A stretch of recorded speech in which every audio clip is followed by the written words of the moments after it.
Hello, class 10 boards के elite batch के crash course में आप सभी का स्वागत है। और आई होप तुम सब ने लेक्चर 1 देख लिया होगा, ठीक है, और तुम लोगों को मज़ा भी आया होगा। और लेक्चर 2 अब स्टार्ट करने वाले हैं, किसका भाई? लाइट रिफ्लेक्शन एंड रिफ्रैक्शन का। मैंने जैसे कि पिछले क्लास में वादा किया था कि अपन इसको जल्दी से जल्दी समअप करेंगे और नेक्स्ट चैप्टर की तरफ आगे बढ़ेंगे, क्योंकि एक तरीके का क्रैश कोर्स है। जितना जल्दी अपन कवर करते हुए आगे बढ़ते जाएंगे उतना ज़्यादा अपन क्वेश्चन प्रैक्टिस कर पाएंगे और एग्ज़ाम टाइम पे अपन रिलैक्स रहेंगे, ठीक है। तो जिन लोगों ने तैयारी नहीं की उन लोग के लिए ऑब्वियसली ये बैच है, ठीक है। क्लास 10 बोर्ड को टारगेट कर रहा है स्पेशली तुम्हारे लिए। और लास्ट क्लास में अपन ने क्या क्या बातें की थी वो अभी हम लोग देख लेंगे। तो अब तक आपने देखा, ठीक है, अब तक आपने देखा कि लाइट क्या होती है। तो light is an invisible form of energy which produces the sensation of site. तो यार एक ये इनविजिबल फॉर्म ऑफ एनर्जी है, इसको आप देख नहीं सकते, है ना। ये जैसी किसी चीज़ पे फॉल करेगी, रिफ्लेक्ट करेगी, आपकी आंखों में घुसेगी, तब ये क्या करेगी? सेंसेशन ऑफ साइट, यानी कि किसी चीज़ को देखने की क्षमता आपके अंदर जगाएगी। करेक्ट है, सेंसेशन लाएगी कि आप इस चीज़ को अभी देख सकते हो। अगर अंधेरा कर दिया तो आप लोगों को कोई चीज़ दिखाई नहीं देगी। लास्ट क्लास में सब पे बहुत डिस्कस किया था यार, तो अभी ज़्यादा टाइम वेस्ट नहीं करेंगे, ठीक है। रे ऑफ लाइट क्या होती है ना। अभी देखो एक दो चीज़ पड़ी थी, एक होती है रे ऑफ लाइट, एक होती है बीम ऑफ लाइट। अपने काम की चीज़ अभी रे ऑफ लाइट है, तो उसको अपन ने लिख लिया है। रे ऑफ लाइट बेसिकली क्या होता है? पाथ ऑफ लाइट, है ना, इन ट्रांसपेरेंट मीडियम। बेसिकली किसी भी ट्रांसपेरेंट मीडियम में जब मुझे पाथ ऑफ लाइट को रिप्रेजेंट करके दिखाना है तो मैं उसको एक रे ऑफ लाइट बना करके दिखाऊंगा। उसका रिप्रेजेंटेशन ऐसा होता है, एक स्ट्रेट लाइन और उसके ऊपर एरो, जिस एरो का डायरेक्शन क्या बता रहा है कि लाइट इस डायरेक्शन में जा रही है। ये और कुछ नहीं बेटा, ये सिर्फ रिप्रेजेंटेशन का तरीका होता है। रे ऑफ लाइट जैसी कोई चीज़ एक्चुअल में एग्जिस्ट नहीं करती, है ना। हम लोगों को कॉपी पेन में अगर लाइट को दिखाना है तो किस तरीके से दिखाएंगे? तो रिप्रेजेंटेशन करना ज़रूरी है, ठीक है। तो लाइट को जो जिस तरीके से रिप्रेजेंट करेंगे, उसके पाथ को जिस तरीके से किसी ट्रांसपेरेंट मीडियम में अपन रिप्रेजेंट करेंगे, उसको अपन बोल देते हैं रे ऑफ लाइट। क्लियर है। उसके बाद अपन ने डुअल नेचर के बारे में बात की थी, है ना। मैंने तुम लोगों को बताया था, पूरी कहानी समझाई थी कि डुअल नेचर किस तरीके से रहती है, ठीक है। वहाँ पे पूरी स्टोरी समझाई कि कौन पहले आया, किसने क्या थ्योरी दे दी, उसके बाद किस बंदे ने उसको आके क्या बोलते हैं बोला कि यार ये गलत है, इसकी जगह दूसरी थ्योरी चाहिए। उसने क्या बोलते हैं, सब ने फिर आपस में लड़ाई चालू की और किसी बीच वाले बंदे ने आकर के क्या बोला कि यार देखो लाइट जो है ना, लाइट जो है वो अपना दोगला व्यवहार दिखाती है, यानी कि डुअल नेचर एग्जिस्ट करता, ठीक है। चलो, तो एक होता है पार्टिकल नेचर, एक होता है वेव नेचर। तुम लोगों को ट्रेंड पता है, ठीक है। अगर किसी तरीके की डिस्टर्बेंस या किसी तरीके का साउंड बाहर से आ जाता है अचानक से, तो मुझे वीडियो पॉज करना पड़ता है, ठीक है। तो इरेगुलरिटी के लिए थोड़ी सी, है ना, जो इनकन्वीनियंस तुम लोग को हो रही होगी वीडियो देखते हुए इरेगुलरिटी आने के कारण, है ना, उसके लिए आई एम सो सॉरी, ठीक है। ट्राई करेंगे कि इसको अपन फिक्स कर दें। चलो, तो अपन यहाँ पे क्या बात कर रहे थे यार? डुअल नेचर होता है। डुअल नेचर कौन कौन से होते हैं? एक पार्टिकल नेचर होता है, एक वेव नेचर होता है, सही है। तो एक काम करो, पार्टिकल नेचर क्या होता है भैया? पार्टिकल नेचर मतलब वो होता है कि जब अपन को न्यूटन ने बोल दिया था कि लाइट जो है वो पार्टिकल से मिल करके बना है, जिसको नाम बोलते हैं फोटॉन। हालांकि ये न्यूटन ने नहीं कहा था, फोटॉन्स का नाम किसी और ने दिया था, ठीक है। फोटॉन्स का नाम जो है वो किसी और ने दिया था, लेकिन बेसिकली अपन यहाँ पर मान के चल रहे हैं, ठीक है, कि जो कॉर्पस्कुलर थ्योरी थी, है ना, न्यूटन की, उसके अकॉर्डिंग जो लाइट है वो पार्टिकल से मिल करके बनी हुई है ना। अब पार्टिकल वाले नेचर को अपन जब फॉलो करेंगे तो अपन वहाँ पे ये कंसिडर करते हैं। कब कंसिडर करते हैं? उसकी एक कंडीशन है। देखो अभी मैं कहानी पे नहीं जाऊँगा, वापस से कहानी को वापस नहीं बताऊँगा। लेक्चर 1 में ऑलरेडी है, तुम लोग देख कर के आ चुके हो, कहाँ टाइम वेस्ट करेंगे, है ना। आज अपन लेक्चर 2 स्टार्ट करेंगे। तो सबसे पहले बात फटाफट से बात कर लेते हैं। तो देखो, अगर ऑब्जेक्ट का साइज़, है ना, लाइट के वेवलेंथ से बड़ी है तो वहाँ पे जो अपन लाइट को कंसिडर करेंगे वो रहेगा उसका पार्टिकल नेचर, ठीक है। और अगर हम लोग का जो ऑब्जेक्ट का साइज़ है वो वेवलेंथ से कम है तो अपन वहाँ पे कौन सा नेचर एग्जिस्ट करेंगे यार? अपन कौन से नेचर को मानेंगे? वहाँ पे वेव नेचर को मानेंगे। जब अपन पार्टिकल नेचर मानते हैं तो कुछ अलग अलग तरीके के फिनोमेना अपन उससे एक्सप्लेन कर सकते हैं, और जब वेव नेचर की बात करते हैं तो अब अपन से कुछ अलग अलग वाले क्या बोलते हैं फिनोमेना अपन एक्सप्लेन कर सकते हैं। जैसे कि तुम लोगों को एग्जांपल मैंने पिछले क्लास में दिया था, रिफ्लेक्शन, है ना, रिफ्रैक्शन, है ना, और तुम्हारे इमेज फॉर्मेशन, ये सारी चीज़ें किससे अपन रे ऑप्टिक्स से क्या बोलते हैं डील करते हैं। इन सारे फिनोमेना को एक्सप्लेन करना, इन सारे फिनोमेना के बारे में समझना, ये सारे किस में आ गए यार? रे ऑप्टिक्स में आ गए। और जब हम लोग लाइट को क्या बोलते हैं नॉर्मली वेव मान के चलते हैं तो वेव ऑप्टिक्स आ जाता है, जहाँ पे अपन डिफ्रैक्शन पढ़ेंगे, ठीक है। इस तरीके से बहुत सारे टॉपिक्स होते हैं। कहाँ पे पढ़ेंगे यार? ये क्लास 12 में पढ़ेंगे, अभी अपने को पढ़ना नहीं है, ठीक है। तो ये सारी चीज़ें, ठीक है, नॉट सो इंपॉर्टेंट थी, लेकिन हाँ उसके बाद बहुत सारी इंपॉर्टेंट वाली बात करी थी हम लोगों ने, जिसके बारे में था रिफ्लेक्शन ऑफ लाइट। तो बेसिकली अपन ने बोला था कि यार रिफ्लेक्शन ऑफ लाइट क्या होती है?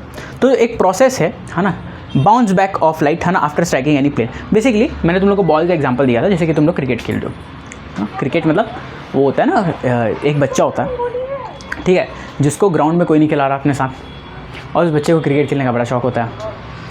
पर अब कोई ग्राउंड में कोई नहीं खिला रहा तो उसके पास क्या ऑप्शन है? वो घर में अकेले टक टक टक टक करते रहे, ठीक है। और वो टक टक टक टक कैसे करेगा? बॉल लेके आएगा, ठीक है, दीवार में ऐसा मारेगा, दीवार उसको वापस फेंक के मारेगा बॉल। कैसे मारेगा भाई, ये बॉल फेंका, बॉल टकराई, वापस आई, सही है। तो अपन ने ऐसे बहुत बार कैच खेला, ऐसे बॉल फेंका कैच लिया, बॉल फेंका कैच लिया, बॉल फेंका कैच लिया। और ये जो चीज़ है यहाँ पे क्या हो रही है, बाउंस बैक हो रही है। पर किसकी बाउंस बैक हो रही है, बॉल की। अब सोचो बॉल को जिस डायरेक्शन से फेंका, जिस तरीके से यहाँ से फेंका, तो यहीं पे वापस आ रही है। कहाँ से टकराने के बाद, कोई एक प्लेन होगा, वहाँ से टकराने के बाद वापस आएगी, सही बात है। अब जितने एंगल पे फेंकूंगा उतने एंगल पे वापस आएगी, करेक्ट। अगर मैं यहाँ से 30 डिग्री पे फेंकूंगा तो मेरे पे कितने 60 डिग्री पे आएगी। मैं जब सीधा फेंकूंगा, भाई सीधा फेंका 90 डिग्री पे, तो वापस किस में आएगी, 90 डिग्री पे, बाउंस बैक करके रिट्रेस करके वापस आ जाएगी जिस पाथ से फेंका है। तो इस तरीके से अपन जो बात कर रहे थे, ठीक है, कि अपना ये होता, क्या होता है भाई, हाँ लाइट होता है, वो रिफ्लेक्ट करता है। लाइट किसी प्लेन पे ऐसा टकराएगा, किसी प्लेन पे स्ट्राइक करेगा तो बाउंस बैक करके वापस चला जाएगा, और इसी फिनोमिना को अपन क्या बोलते हैं, रिफ्लेक्शन ऑफ लाइट कहते हैं। तो रिप्रेजेंट करने के लिए देखो रे ऑफ डायग्राम का अपन ने यूज़ किया है, रे ऑफ लाइट का। उसी तरीके से ये हो गया तुम्हारा। अच्छा, ये सारी चीज़ें तुम लोगों को पता होगी। अब मैं रेड पेन का ज़्यादा यूज़ नहीं कर रहा हूँ, क्योंकि मैंने ना सोचा थोड़ा सा लास्ट क्लास में जब मैंने यूज़ किया तो हो सकता है ये दिखाई नहीं दे रही है ठीक से, है ना। तो एक बार फिर भी ट्राई करते हैं, है ना। ये देखो, ये है तुम्हारी आई आर बोले तो इंसिडेंट रे, यानी कि जो आ रही है। ये हो गई तुम्हारी रिफ्लेक्टेड रे। ये वाली जो बीच में दिख रही है ये हो गई तुम्हारी नॉर्मल, और ये हो गया तुम्हारा प्लेन। अब प्लेन में ये जिस पॉइंट पे टकरा रही है उसको बोलेंगे POI बोले तो पॉइंट ऑफ इंसिडेंस। क्लियर है, इसको क्या बोलते हैं, पॉइंट ऑफ इंसिडेंस। फिर अपन ने उसके दो लॉज देखे थे, है ना, लॉज ऑफ रिफ्लेक्शन, जिसमें बोलते हैं angle I is equal to angle R, that is, ठीक है, अपन उल्टा बोल रहे हैं, ठीक है, मतलब पहले अपन लाइन लिखते हैं उसके बाद मैथमेटिकली उसको रिप्रेजेंट करते हैं। पर मैं यहाँ पे तुम लोगों को शॉर्ट में समझा रहा हूँ, इसलिए बोला angle I is equal to angle R, है ना। इसका मतलब क्या है, इसका ये मतलब है कि एंगल ऑफ इंसिडेंस हमेशा एंगल ऑफ रिफ्लेक्शन के बराबर होगा, ठीक है। और दूसरी बात जो हमने करी वो कहा गया, क्या बोलते हैं, incident ray, reflected ray, normal और तुम्हारा पॉइंट ऑफ इंसिडेंस जितने भी होंगे सारे के सारे एक ही प्लेन में होंगे। यानी कि अगर ये मेरा प्लेन है तो इंसिडेंट रे भी यहीं पे आ रही है, रिफ्लेक्टेड रे भी यहीं से जा रही है, नॉर्मल भी यहीं पे बन रहा है, पॉइंट ऑफ इंसिडेंस भी इसी के ऊपर आ रहा है। ना इसके नीचे कहीं जा रहा है, ना इसके ऊपर कहीं जा रहा है, कहीं नहीं जा रहा, सिर्फ यहीं पे है, तो इसी जगह पे है। उसी को अपन क्या बोल रहे हैं, all lie in the same plane, correct. सारे लॉज कंप्लीट हो गए। अच्छा, अब यहाँ पे जो बात तुम लोग को बतानी है, ठीक है, कि ये जो लॉज होते हैं ये लॉज हैं। लॉज का मतलब क्या होता है, जो बिल्कुल सच है, जिसको कोई अपन कैसे ठुकरा नहीं सकते, ठीक है। लॉ का मतलब क्या होता है यार, लॉ मतलब तुम लोगों का कोई चीज़ ऐसा स्टेटमेंट है जो ऑलवेज ट्रू होता है, ठीक है। अगर तुम में से ये सोच रहे हो, देखो एक होता है स्मूथ सरफेस, अपने पास सरफेस भी दो तरीके के होते हैं, ठीक है। सरफेस कितने तरीके के होते हैं यार, दो तरीके के होते हैं। कौन कौन से होते हैं, एक होता है भैया स्मूथ, एक होता है यार रफ़, एक होता है स्मूथ, एक होता है रफ़। अब जैसे कि फॉर एग्जांपल, है ना, एक सेकंड, हाँ भाई, जैसे कि मैं बोल रहा हूँ सरफेस हमारे पास कितनी होती है, ये सरफेस है, ये सरफेस दो तरीके की है। कौन कौन सी यार, एक है हमारे पास स्मूथ सरफेस, एक है मेरे पास रफ सरफेस। अच्छा, इससे ये मेरा कहने का मतलब है जैसे कि ये सिंगल नली, ठीक है, ये स्मूथ रिप्रेजेंट कर रही है, ये स्मूथ सरफेस को रिप्रेजेंट कर रही है, पॉलिश सरफेस को रिप्रेजेंट कर रही है। तो लाइट तो यहाँ पे आई, इतने एंगल में गई, है ना, यानी कि आई का एंगल यहाँ पे R के बराबर है। तो भैया यहाँ पे तो बात समझ में आती है, लेकिन अगर इस तरीके का कोई प्लेन है तो क्या यहाँ पर भी angle I is equal to angle R होगा, है ना। क्वेश्चन क्या है कि अगर स्मूथ सरफेस है तब तो यहाँ पे angle I is equal to angle R समझ में आती है, लेकिन अगर कोई रफ सरफेस दे दिया है तो क्या यहाँ पर भी angle I is equal to angle R होगा, तो 100% होगा। क्यों, क्योंकि वो लॉ है ना। अपन ने जो लॉ ऑफ रिफ्लेक्शन पढ़ रहे हैं, तो लॉ ऑफ रिफ्लेक्शन का मतलब क्या है, उसका ये मतलब है कि डेफिनेटली वो 100% ट्रू होगा इन एनी कंडीशन। तुम उसको किसी भी कंडीशन पे लेकर के जाओ, वो हमेशा सही होगा, तभी तो वो लॉ है, ठीक है। तो अगर यहाँ पे देखो इस जगह पे फॉल आउट कर रही है तो जिस एंगल से उसी एंगल पे चली जाएगी, angle I is equal to angle R, ठीक है। इस जगह पे फॉल कर रही है तो इस जगह से इतने एंगल पे चली जाएगी। यानी कि देखो, हो सकता है कि ये सारी तुमको सीधी सीधी पैरेलल ना दिखे, अगर मैं यहाँ पे और दूसरी लाइन लाऊँ, है ना, तो ये पैरेलल बन जाएगी। पर यहाँ पर ये देखो, अगर इनकी बात करूँ, है ना, तो ये तुमको पैरेलल नहीं दिखाई देगी, नॉन पैरेलल दिखाई देंगी।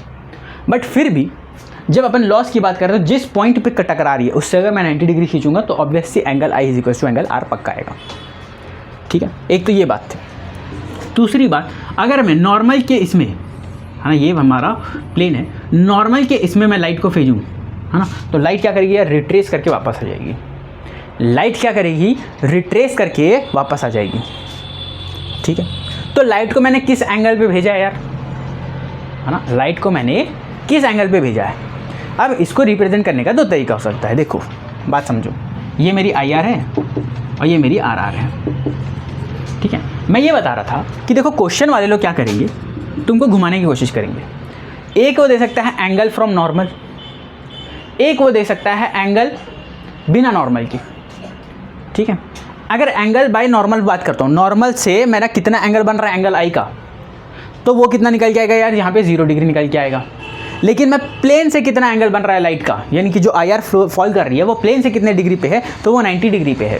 तो याद रखना यहाँ पे IR के एंगल को, है ना, वो किस चीज़ के रिस्पेक्ट में दे रहा है, विथ रिस्पेक्ट टू नॉर्मल। अगर मैं नॉर्मल की बात करूँगा तो ये जो एंगल I आएगा, है ना, ये आएगा तुम्हारा 0 डिग्री, ठीक है। जनरली जब अपन एंगल I की बात कर रहे होते हैं, है ना, तो वो नॉर्मल से निकली हुई लाइन होती है। मैंने तुम लोगों को बताया था पिछली बार, है ना, जब इस तरीके का डायग्राम बनाया था मैंने, ये अगर मेरा नॉर्मल है ना, एक सेकेंड, ये अगर मेरा नॉर्मल है तो नॉर्मल से ये IR और नॉर्मल के बीच में जो एंगल बन रहा है वो एंगल I कहलाएगा। इस वाले एंगल को मैंने कंसिडर नहीं किया था, पर एग्जाम में क्या किया, इंसिडेंट रे बोल दिया, ठीक है, इंसिडेंट रे बोल दिया, और ये बोल दिया कि angle with respect to plane बोल दिया, और ऑप्शन दे दिया, है ना, 0 डिग्री दे दिया, 90 डिग्री दे दिया, 45 डिग्री दे दिया, 60 डिग्री दे दिया। अब वो बोल रहे हैं कि रिट्रेस करके वापस आ जा रही है। अब बेसिकली जब भी ऐसा क्वेश्चन दिखेगा कि रिट्रेस करके वापस आ जा रही है, 99% लोग का ध्यान क्या जाता है, वो सीधा चेक करते हैं यार 0 डिग्री वाला कंडीशन होता है, ठीक है, तो उसमें टिक मार के आ जाएंगे और तुम्हारा आंसर हो जाएगा गलत। क्यों? क्योंकि तुमने ये ध्यान नहीं दिया कि वो विथ रिस्पेक्ट टू नॉर्मल बोल रहा है या विथ रिस्पेक्ट टू प्लेन बोल रहा है। अगर प्लेन के रिस्पेक्ट में देखोगे तो यार ये डिग्री 90 डिग्री है, और अगर नॉर्मल के रिस्पेक्ट में देखो तो नॉर्मल के साथ ही आ रही है ना, नॉर्मल यहीं पे नॉर्मल के ऊपर आ रही है, तो ऑब्वियस सी बात है उसके बीच में 0 डिग्री है, तो यहाँ पे ये कितना 0 डिग्री। बात समझ में आ गई होगी, ठीक है, कि क्वेश्चन अगर एग्जामिनर तुमको फंसाने की कोशिश करे ऐसे टाइप से, है ना, वर्ड्स पे, तो वहाँ पे फंसना नहीं है। तो क्वेश्चन को पहले पूरा रीड करना, फिर समझने की कोशिश करना कि तुमसे पूछना क्या चाह रहा है ना, उसके बाद आंसर देना। क्योंकि बोर्ड एग्जाम में मेरे हिसाब से इस बार ऐसे टाइप के क्वेश्चन बहुत ज़्यादा देखने को मिलने वाले हैं, ठीक है, जिसमें क्वेश्चन के क्या बोलते हैं, लैंग्वेज को थोड़ा सा ट्रिकी कर देगा तुम लोग के लिए, क्योंकि इस बार उन लोगों ने बोला कि हम कॉम्पिटेंसी बेस्ड क्वेश्चंस लाने वाले हैं। और कॉम्पिटेंसी बेस्ड क्वेश्चंस का मतलब होता है कि वो थोड़े से कॉम्पिटिशन लेवल के क्वेश्चंस लाएगा, तुम्हारे माइंड को घुमाने वाले क्वेश्चंस लेकर के आएगा, ठीक है। पैटर्न थोड़ा सा चेंज हुआ है अभी बोर्ड का, ठीक है, तो उस हिसाब से प्रिपेयर करते हुए चलोगे तो ज़्यादा बेटर रहेगा। क्वेश्चन में समझ जाओ कि हो सकता है ट्रिक खेल दे तुम्हारे साथ, तुम्हारे दिमाग को घुमा दे, ठीक है, तो घूम मत जाना वहाँ पे। अब मिटाएं इसको, हाँ भैया मिटा दो, ठीक है, और आज का लेक्चर स्टार्ट कर दो। पिछले लेक्चर की सारी बातें तो हमको क्लियर है। अच्छा भैया एक चीज़ तो भूल गए, कौन सी चीज़ भाई? इमेज वाला फॉर्मेशन बताए थे, मतलब इमेज क्या होता है ये तो बताए थे, है ना। हाँ भाई बताए थे इमेज क्या होता है। वर्चुअली 2 ही होते हैं, ठीक है, इमेज में एक होता है वर्चुअल इमेज, एक होता है रियल इमेज, ठीक है। अभी मैं लिख नहीं रहा हूँ, टाइम वेस्ट होगा, फटाफट से डिस्कस कर ले। इमेज क्या होते हैं यार? इमेज जैसे कि मैं तुम्हारे को बोलूँ किसी चीज़ का पिक्चर, किसी ऑब्जेक्ट का पिक्चर, जब कोई मिरर या फिर लेंस बना रहा होता है उसको अपन क्या बोलेंगे यार? इमेज बोलेंगे, हाँ या ना भाई? ज़्यादातर तो ऐसे मिरर की बात कर रहे होते हैं, ठीक है। तो मिरर अगर कोई पिक्चर तुम्हारा बना रहा है तो उसको अपन क्या बोलेंगे? इमेज बोलेंगे। इमेज मेरे पास कितने तरीके की होती है? मेरे पास 2 तरीके की होती है, ठीक है। इमेज मेरे पास कितने तरीके की होती है? 2 तरीके की होती है, एक होता है वर्चुअल, एक होता है रियल। अब रियल मतलब जहाँ पे असलियत में मिल रहे हो, वर्चुअल में जहाँ पे तुम असलियत में नहीं मिल रहे हो, है ना। देखो रियल मतलब क्या होता है? जैसे कि तुम किसी के साथ मिलने गए तो रियलिटी में मिल रहे हो, रियल में मिल रहे हो, आमने सामने बैठे हो बिल्कुल, या फिर आसपास बैठे हो, तो यहाँ पे रियल में मिले ना। अब वर्चुअल मिलने का मतलब क्या होता है? जैसे कि यहाँ से वीडियो कॉल कर दिया मैंने तुम लोगों को, ठीक है। अभी हम लोग जैसे कैसे ले रहे हैं, क्लास वर्चुअली ले रहे हैं, और तुम लोग अगर मेरे पास पढ़ने आओगे तो वो कैसा हो जाएगा? क्लास रियल में ले रहे हैं, ठीक है। तो एक्चुअल जब अपन मीट कर रहे हैं तो वो क्या हो गया? रियल हो गया। और जहाँ पे अपन एक्चुअली मीट नहीं कर रहे पर ऐसा दिख रहा है कि अपन मीट कर रहे हैं, यानी कि हम लोग मिल रहे हैं वीडियो के थ्रू, देखो ना, तुम और हम मिल रहे हैं, किसी से वीडियो कॉल किया, इसका मतलब क्या है? तुम और वो मिल रहे हो, पर क्या एक्चुअल में मिल रहे हो? क्या नहीं, ऐसा लग रहा है कि तुम लोग मिल रहे हो, दिख रहा है कि तुम लोग मिल रहे हो, पर एक्चुअल में मिल नहीं रहे हो, सही है। तो उसी तरीके से जैसे कि मैं बता रहा था, ठीक है, ठीक है, बोलने की ना ज़्यादा आदत हो गई, बार बार पता नहीं क्यों मुँह से ठीक है निकलते रहता। हाँ, वीडियो बना रहे हो ना तो ऐसा हो जाता है कि भाई बंद रूम है तो वहाँ पे बार बार ठीक है निकलते रहता, ठीक है। तो जैसे कि अपन ने बोला, हाँ, वर्चुअल इमेज और रियल इमेज क्या होता है? तो वर्चुअल इमेज जहाँ पे अपन को लाइट दिख रही है कि वो मिल रहा है ना, पर एक्चुअल में नहीं मिल रहा। और रियल इमेज क्या हुआ? ऐसी लाइट, है ना, जब लाइट की रेज आपस में एक्चुअल में मिल रही है और इमेज का फॉर्मेशन कर रही है तो वो रियल इमेज हो गया। इनके बीच के अपन ने डिफरेंसेस देख लिए थे, ठीक है। तो वर्चुअल वाला क्या होता है और रियल वाला क्या होता है? तो रियल वाला स्क्रीन में ऑब्टेन होता है, वर्चुअल वाला स्क्रीन में ऑब्टेन नहीं होता। रियल वाला हमेशा इन्वर्टेड बनता है, वर्चुअल वाला हमेशा सीधा बनता है, इरेक्ट बनता है। और क्या पढ़ा था यार, एक तो अपन ने डेफिनेशन लिख दिया था उसके डिफरेंस में, ठीक है। तो अपन ने इससे तरीके से अपन ने क्या किया थे, मस्त से फटाफट से अपन ने सारे डिफरेंसेस लिख लिए थे, है ना, और बाकी सारी बातें भी कर ली थी। अब जो है आज अपन लेक्चर नंबर 2 स्टार्ट करने वाले हैं, है ना, हमारे इसका। और आज का जो टॉपिक रहेगा वो अपन इमेज फॉर्मेशन देखेंगे, ठीक है। सबसे पहले तो अपन इमेज फॉर्मेशन देखेंगे प्लेन मिरर के द्वारा, फिर अपन देखेंगे कर्व्ड मिरर के द्वारा, और हो सके उसके बाद तो उसके आगे की चीज़ों की बात में डिस्कस करना चालू करेंगे, जैसे कि रिफ्रैक्शन, ठीक है। तो अपन स्टार्ट करें आज का टॉपिक। अब तक आपने देखा मैं कहीं पर आपको कोई डाउट या कोई सवाल, तो आप क्या करोगे, टेलीग्राम पे मैसेज कर सकते हो। टेलीग्राम का लिंक कहाँ मिलेगा, डिस्क्रिप्शन बॉक्स में मिलेगा, या फिर आप क्या कर सकते हो, इंस्टाग्राम पे मैसेज कर सकते हो। और अगर दोनों में नहीं करना, अगर इतना आलस आ रहा है कि दूसरा ऐप नहीं खोलना, तो इसी ऐप के नीचे में कमेंट सेक्शन होता है, वहाँ पर भी तुम मुझे क्या कर सकते हो, अपना डाउट डाल सकते हो, ठीक है। बस यही प्रॉब्लम होती है कि कमेंट सेक्शन में जब तुम क्या बोलते हैं वो डालोगे, तो वहाँ पे इमेज या फिर वीडियो अपना कोई बना करके नहीं डाल सकते, कि मुझे ये डाउट है। बट टेलीग्राम और इंस्टाग्राम में यही चीज़ तुम्हारे पास फ्रीडम है, तुम किस तरीके से अपना डाउट पहुँचाना चाहते हो, ठीक है। और कोई ऐसा वो नहीं है, ठीक है। बार बार ठीक है निकल रहा है, तो उसको देख लेना, पता नहीं कहाँ इतना ठीक है निकल रहा है। हाँ भाई,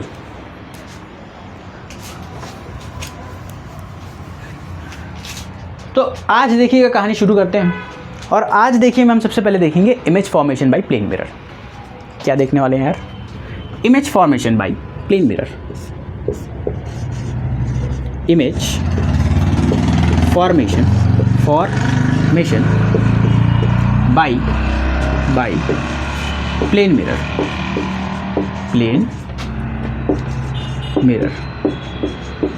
काफ़ी बड़ा लिखा है हमने, है ना, तो जगह घेर लिया है इसमें, है ना। किसी ने बोला था यार कि भैया आपका जो लेक्चर है वो तो सही चल रहा है, जो लिख रहे हो वो बहुत छोटा छोटा आ रहा है, ठीक है, तो थोड़ा सा बड़ा लिख देना। तो हमने कहा था ओके, हमने कहा था उसे ओके, इसलिए अपन बड़ा बड़ा लिखने की कोशिश कर रहा हूँ। देखो अब ये है हमारे पास यार प्लेन मिरर कैसा रहेगा यार, सीधा सा रहेगा, और एक तरफ से अपन ने पॉलिश कर दिया। अच्छा, उससे पहले एक बात बता दूँ, रिफ्लेक्टर क्या होता है। रिफ्लेक्टर क्या होता है, ऐसा सरफेस जो लाइट को रिफ्लेक्ट करे, ठीक है। सरफेस विच रिफ्लेक्ट्स, है ना, द लाइट। भाई नॉर्मल सरफेस जो क्या बोलते हैं लाइट को रिफ्लेक्ट करेगा, उसको रिफ्लेक्टर बोलेंगे। अब बेसिकली रिफ्लेक्टर को और अच्छे तरीके से समझाना चाहो तो ये बेसिकली पॉलिश्ड पार्ट होता है, किसी भी इसका पॉलिश्ड पार्ट या फिर शाइनी पार्ट, जहाँ से लाइट ज़्यादा रिफ्लेक्ट कर रही है। अब इसके एग्जांपल में, है ना, सबसे बेस्ट रिफ्लेक्टर कौन सा होता है यार, बता डालो फटाफट से। बेस्ट रिफ्लेक्टर होता है यार सिल्वर, है ना। अगर कोई सिल्वर कलर की चीज़ है तो वो सबसे ज़्यादा लाइट को रिफ्लेक्ट करती है, ठीक है। तो बेस्ट रिफ्लेक्टर का एग्जांपल हो जाता है तुम्हारा सिल्वर। 1 नंबर वाले में MCQ में क्वेश्चन पूछ सकता, तो अपन ने बता दिया, छूटनी नहीं चाहिए बातें, है ना। आगे आ जाते हैं। अच्छा, नोट्स वाला जो चीज़ मैं बोल रहा था, ठीक है, तो नोट्स पे काम चल रहा है और नोट्स में तुम लोग को बना करके दूंगा, पर उससे पहले तुमको एक प्रॉमिस करना पड़ेगा कि तुम खुद से पहले नोट्स बनाओगे, लेक्चर नोट्स पहले खुद से बनाओगे, मेहनत करके कॉपी कलम चलाओगे, ठीक है, खुद के नोट्स बनाओगे तो वो ज़्यादा बेटर रहेगा, और उसके बाद फिर मेरे नोट्स को प्रेफर करोगे, तो नोट्स तुम लोग को मिल जाएंगे, ठीक है, जैसे कि हमने बोला है। हाँ, अब यहाँ पे देखो, एक तो अपन ने प्लेन बना ली भाई कि ये हमारी प्लेन है। अब यहाँ पे रख दिया हमने ऑब्जेक्ट। क्या रख दिया यार, ऑब्जेक्ट। इसका नाम रखो A से B। ऑब्जेक्ट का अपन ने किससे रिप्रेजेंट किया है, A से B।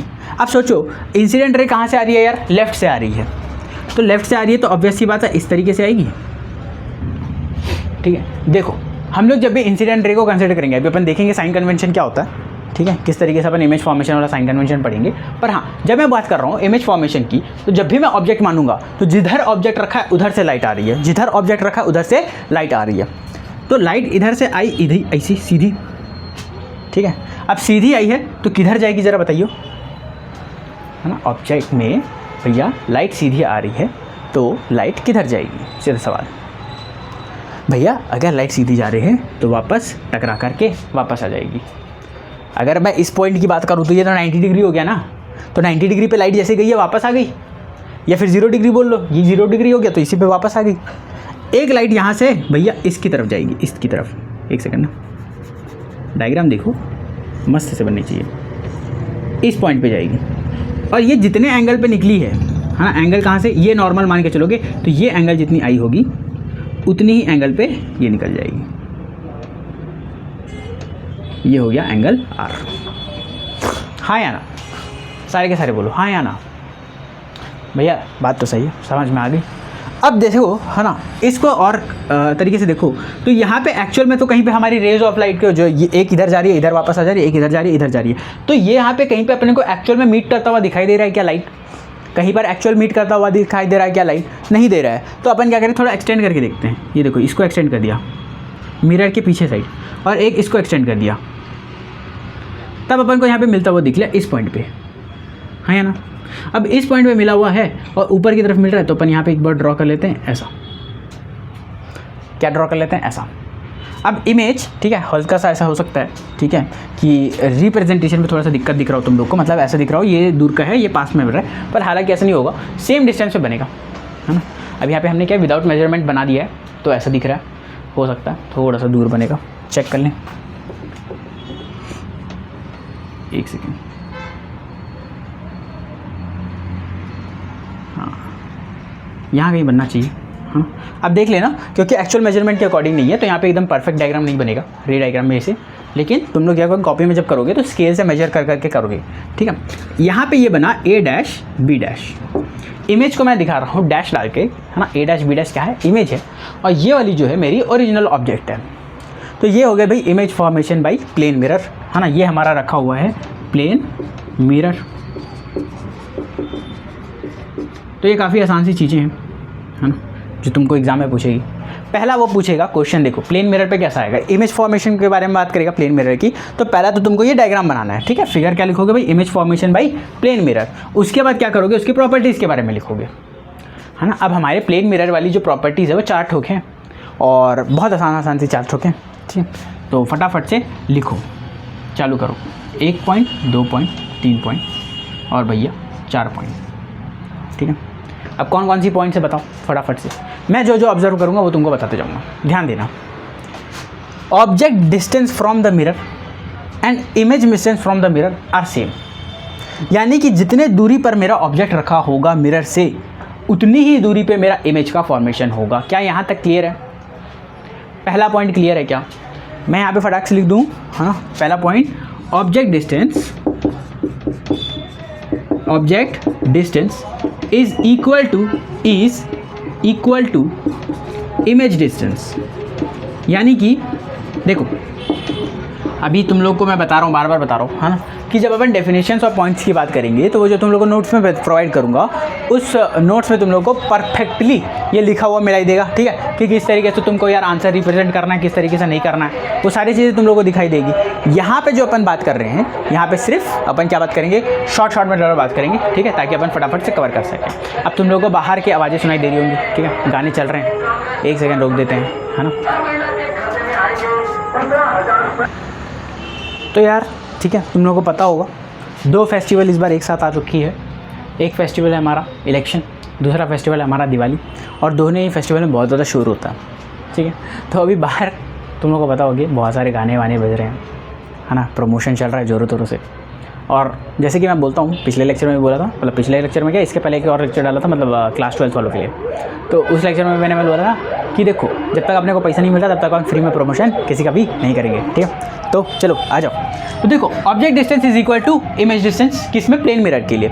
और देखो इमेज का साइज़ जो होगा, इमेज साइज़, वो भी किसके इक्वल होगा? इक्वल्स टू ऑब्जेक्ट साइज़, है ना। मैं अभी डायरेक्ट लिख रहा हूँ, तुम लोगों को क्या करना है, सेंटेंस बनाने इसमें, और कुछ नहीं। मेन पॉइंट तो यही है, ऑब्जेक्ट डिस्टेंस जो रहेगा मिरर के द्वारा, फ्रंट मिरर से इमेज का डिस्टेंस, सॉरी ऑब्जेक्ट का डिस्टेंस, और जो इमेज का फॉर्मेशन हुआ है जो बिहाइंड द मिरर है उसका डिस्टेंस, दोनों का डिस्टेंस क्या रहेगा यार? सेम रहेगा। दूसरी बात, जो इमेज का साइज़ है वो किसके साइज़ के बराबर होगा? बिल्कुल ऑब्जेक्ट के साइज़ के। अगर तुम इतना इक्वल ऑब्जेक्ट रखोगे तो इतना ही इक्वल तुम्हारा क्या मिलेगा? इमेज मिलेगा। करेक्ट है भैया? ओके भैया। और बताओ कि क्या चीज़ है ना। तीसरा पॉइंट बहुत ध्यान देना कि जो इमेज बनेगा कैसा बना है यार? ये हम लोग को बना है सीधा, है ना, और कैसा बना है? बिहाइंड द मिरर, यानी कि एक्चुअल में मीट नहीं कर रही। तो image is always virtual and erect. तो इमेज कैसा बनेगा यार? हमेशा कैसा बनेगा? वर्चुअल और इरेक्ट बनेगा। क्लियर है। चौथा यहाँ पे अपने को लेटरल इन्वर्जन दिखाई देगी, लेटरल इन्वर्जन दिखाई देखने मिलेगी। लेटरल इन्वर्जन का क्या मतलब होता है, देखो सिंपल सी बात है, अगर मैं अपना राइट हैंड लिखाऊंगा ऐसा राइट हैंड उठाऊंगा तो सामने वाले से मुझे दिखेगा कि लेफ्ट हैंड उठा रहा है ना, मतलब मैं जो चीज़ उठा रहा हूँ उसे हमें लगेगा कि वो लेफ्ट हैंड उठा रहा है। देखो ये इमेज है ना, ये हमारा चिंटू है, ठीक है, चिंटू अपने आप को शक्ल में देख रहा है मिरर के ऊपर। अब चिंटू ने क्या किया, वो उसने बोला मैं ये वाला हाथ से ऊपर करता हूँ, ठीक है, तो ज़रा बताना कि ये कौन सा हाथ ऊपर करेगा यार, ऐसा है ना, तो इसको कौन सा हाथ ऊपर करना चाहिए, हालांकि ऐसे दिखने के लिए तो ये वाला हाथ ऊपर होना चाहिए ना, तब तो राइट होगा, पर इसने कौन सा हाथ ऊपर कर दिया, ऐसा ये वाला, तभी हमारा इक्वल डिस्टेंस पे बनेगा। इस वाले फिनोमिना को अपन क्या बोलते हैं यार, लिटरल इन्वर्जन बोलते हैं। यानी कि मेरा राइट साइड कैसा दिखेगा, मेरा मुझे लेफ्ट साइड जैसा दिखेगा, और मेरा लेफ्ट साइड मुझे कैसा दिखेगा, मुझे राइट जैसा दिखेगा। क्लियर है क्या, यहाँ तक किसी को कोई डाउट है, कोई सवाल है तो जल्दी फटाफट से पूछ लो, ठीक है। इसको अपन क्या बोलते हैं, लिटरल इन्वर्जन बोलते हैं। डन, यहाँ तक सही है। तो चिंटू पिंटू वाली कहानी सही है ना। अब इमेज तुम लोग को पता ही होगा है ना, अगर P ऐसा लिखा हुआ है और इमेज ऐसा है तो अपने को कैसा दिखेगा, Q जैसा दिखेगा, ठीक है। अब देखो ऐसा तो आज तक हुआ नहीं कि बोर्ड एग्जाम में ऐसा पूछ दे, पर तुम लोगों को पता होगा ओलंपियाड में किस टाइप के क्वेश्चंस आते हैं, हमेशा मिरर इमेज वाले यूज़ करने बोलता है, ठीक है। इसका मिरर इमेज कैसा दिख रहा होगा, ऑप्शन में करके टिक करके बताओ, तो इसका मिरर इमेज कैसे बनेगा, है ना, ऐसे टाइप के क्वेश्चन पूछता है। तो अभी ऐसा एक्सपेक्टेड तो नहीं है कि बोर्ड में ऐसा पूछेगा, पर हो सकता है कि डाल दे, ठीक है, हो सकता है कि डाल दे, कोई गारंटी नहीं है किसी चीज़ की, है ना। इस बार बोल दिया उसने कॉम्पिटेंसी बेस्ड डालेगा तो हो सकता है ऐसे भी डाल दे, तो उस क्वेश्चन के लिए भी प्रिपेयर रहोगे, ठीक है। अगर दिख रहा है तो मिरर इमेज कैसे बनता है तुम लोग को पता ही होगा, है ना, किस तरीके से किसी चीज़ का मिरर इमेज अपन फॉर्म करते हैं। तो प्लेन मिरर का अगर तुम लोगों को क्वेश्चन आ रहा है तो ये देखो, ये 4 पॉइंट और एक ये डायग्राम, ठीक है। जब पाँचों चीज़ करोगे तो 5 मार्क्स मिल जाएंगे तुमको, वो भी फ्री में। और बहुत लोगों को ये टेंशन होती है कि भैया क्या बोर्ड एग्जाम में कठिन क्वेश्चन पूछते हैं, तो ऐसा नहीं है, है ना, कठिन क्वेश्चन पूछते हैं तो ऐसा नहीं है। देखो सिंपल सी बात है ना, जब बोर्ड एग्ज़ाम होता है तो उनका ये मकसद रहता है कि सारे बच्चे पास हो जाएं, तो वो पेपर इस तरीके से सेट करते हैं कि एवरेज से एवरेज बच्चा भी उसको फटाफट से सॉल्व कर ले और पास होने जितना मार्क्स तो ले आए। अब ऑब्वियसली बात है, टॉपर्स डिसाइड कर रहे हैं तो 1-2 क्वेश्चन अच्छे खासे लेवल के डालेंगे, जिसको अच्छे से अटेंड करने वाले लोग फटाफट से टॉपर बन जाएंगे, ठीक है, और बाकी लोग से मिस्टेक होगी तो उन लोग से मार्क्स कट जाएंगे। यहाँ तक क्लियर है, बोर्ड का पैटर्न भी क्लियर होगा तुम लोग को, है ना। तो यहाँ तक अपन बात कर लिया, अब अपन स्फेरिकल मिरर्स की बात कर लेते हैं। अच्छा, उससे पहले मैं तुम लोगों को कोई नाम लिख करके दिखाना चाहता हूँ, जैसे कि अपन बात कर रहे हैं MBC की, है ना, यानी कि हमारा क्लास तुमको तो पता ही है, और ये मिरर है। अब इसका मिरर इमेज कैसे बनाओगे, तो यार अगर C ऐसा बना है ना, तो ये पॉइंट को इस पॉइंट का एकदम सेम इधर बनेगा, तो ये ऐसा आ जाएगा C। क्लियर है। मुझे इमेज डिस्टेंस, ऑब्जेक्ट डिस्टेंस यहाँ पे ध्यान देना है, तो ये इस पॉइंट पे है तो ये इस पॉइंट पे आ गया, है ना, ये इस पॉइंट पे तो ये इस पॉइंट पे चला गया, तो उस हिसाब से डिस्टेंस इक्वल रखना है ना, इसलिए इमेज ऐसा बनेगा। B का कैसा बनेगा, तो भैया ये ऐसा बनेगा, और M का तो M जैसे बनेगा, ऐसा, है ना। तो M D, बस पॉइंट बन गया। तो ये क्या हो गया, इसका मिरर इमेज हो गया, और ये क्या हो गया, उसका एक्चुअल ऑब्जेक्ट हो गया। तो इस तरीके से यार मिरर इमेज वाला क्वेश्चन जो अगर आएगा तो तुम बना लोगे, है ना। आई होप कि तुम लोगों को ये पॉइंट समझ में आ गया हो। अपन आगे बढ़ते हैं और अपन चालू करते हैं आज कर्व्ड सरफेस, मतलब जो हमारे कर्व्ड मिरर्स होते हैं उनके बारे में स्टार्ट करते हैं। सही है, देखो कर्व्ड और स्फेरिकल मिरर्स, कर्व्ड और स्फेरिकल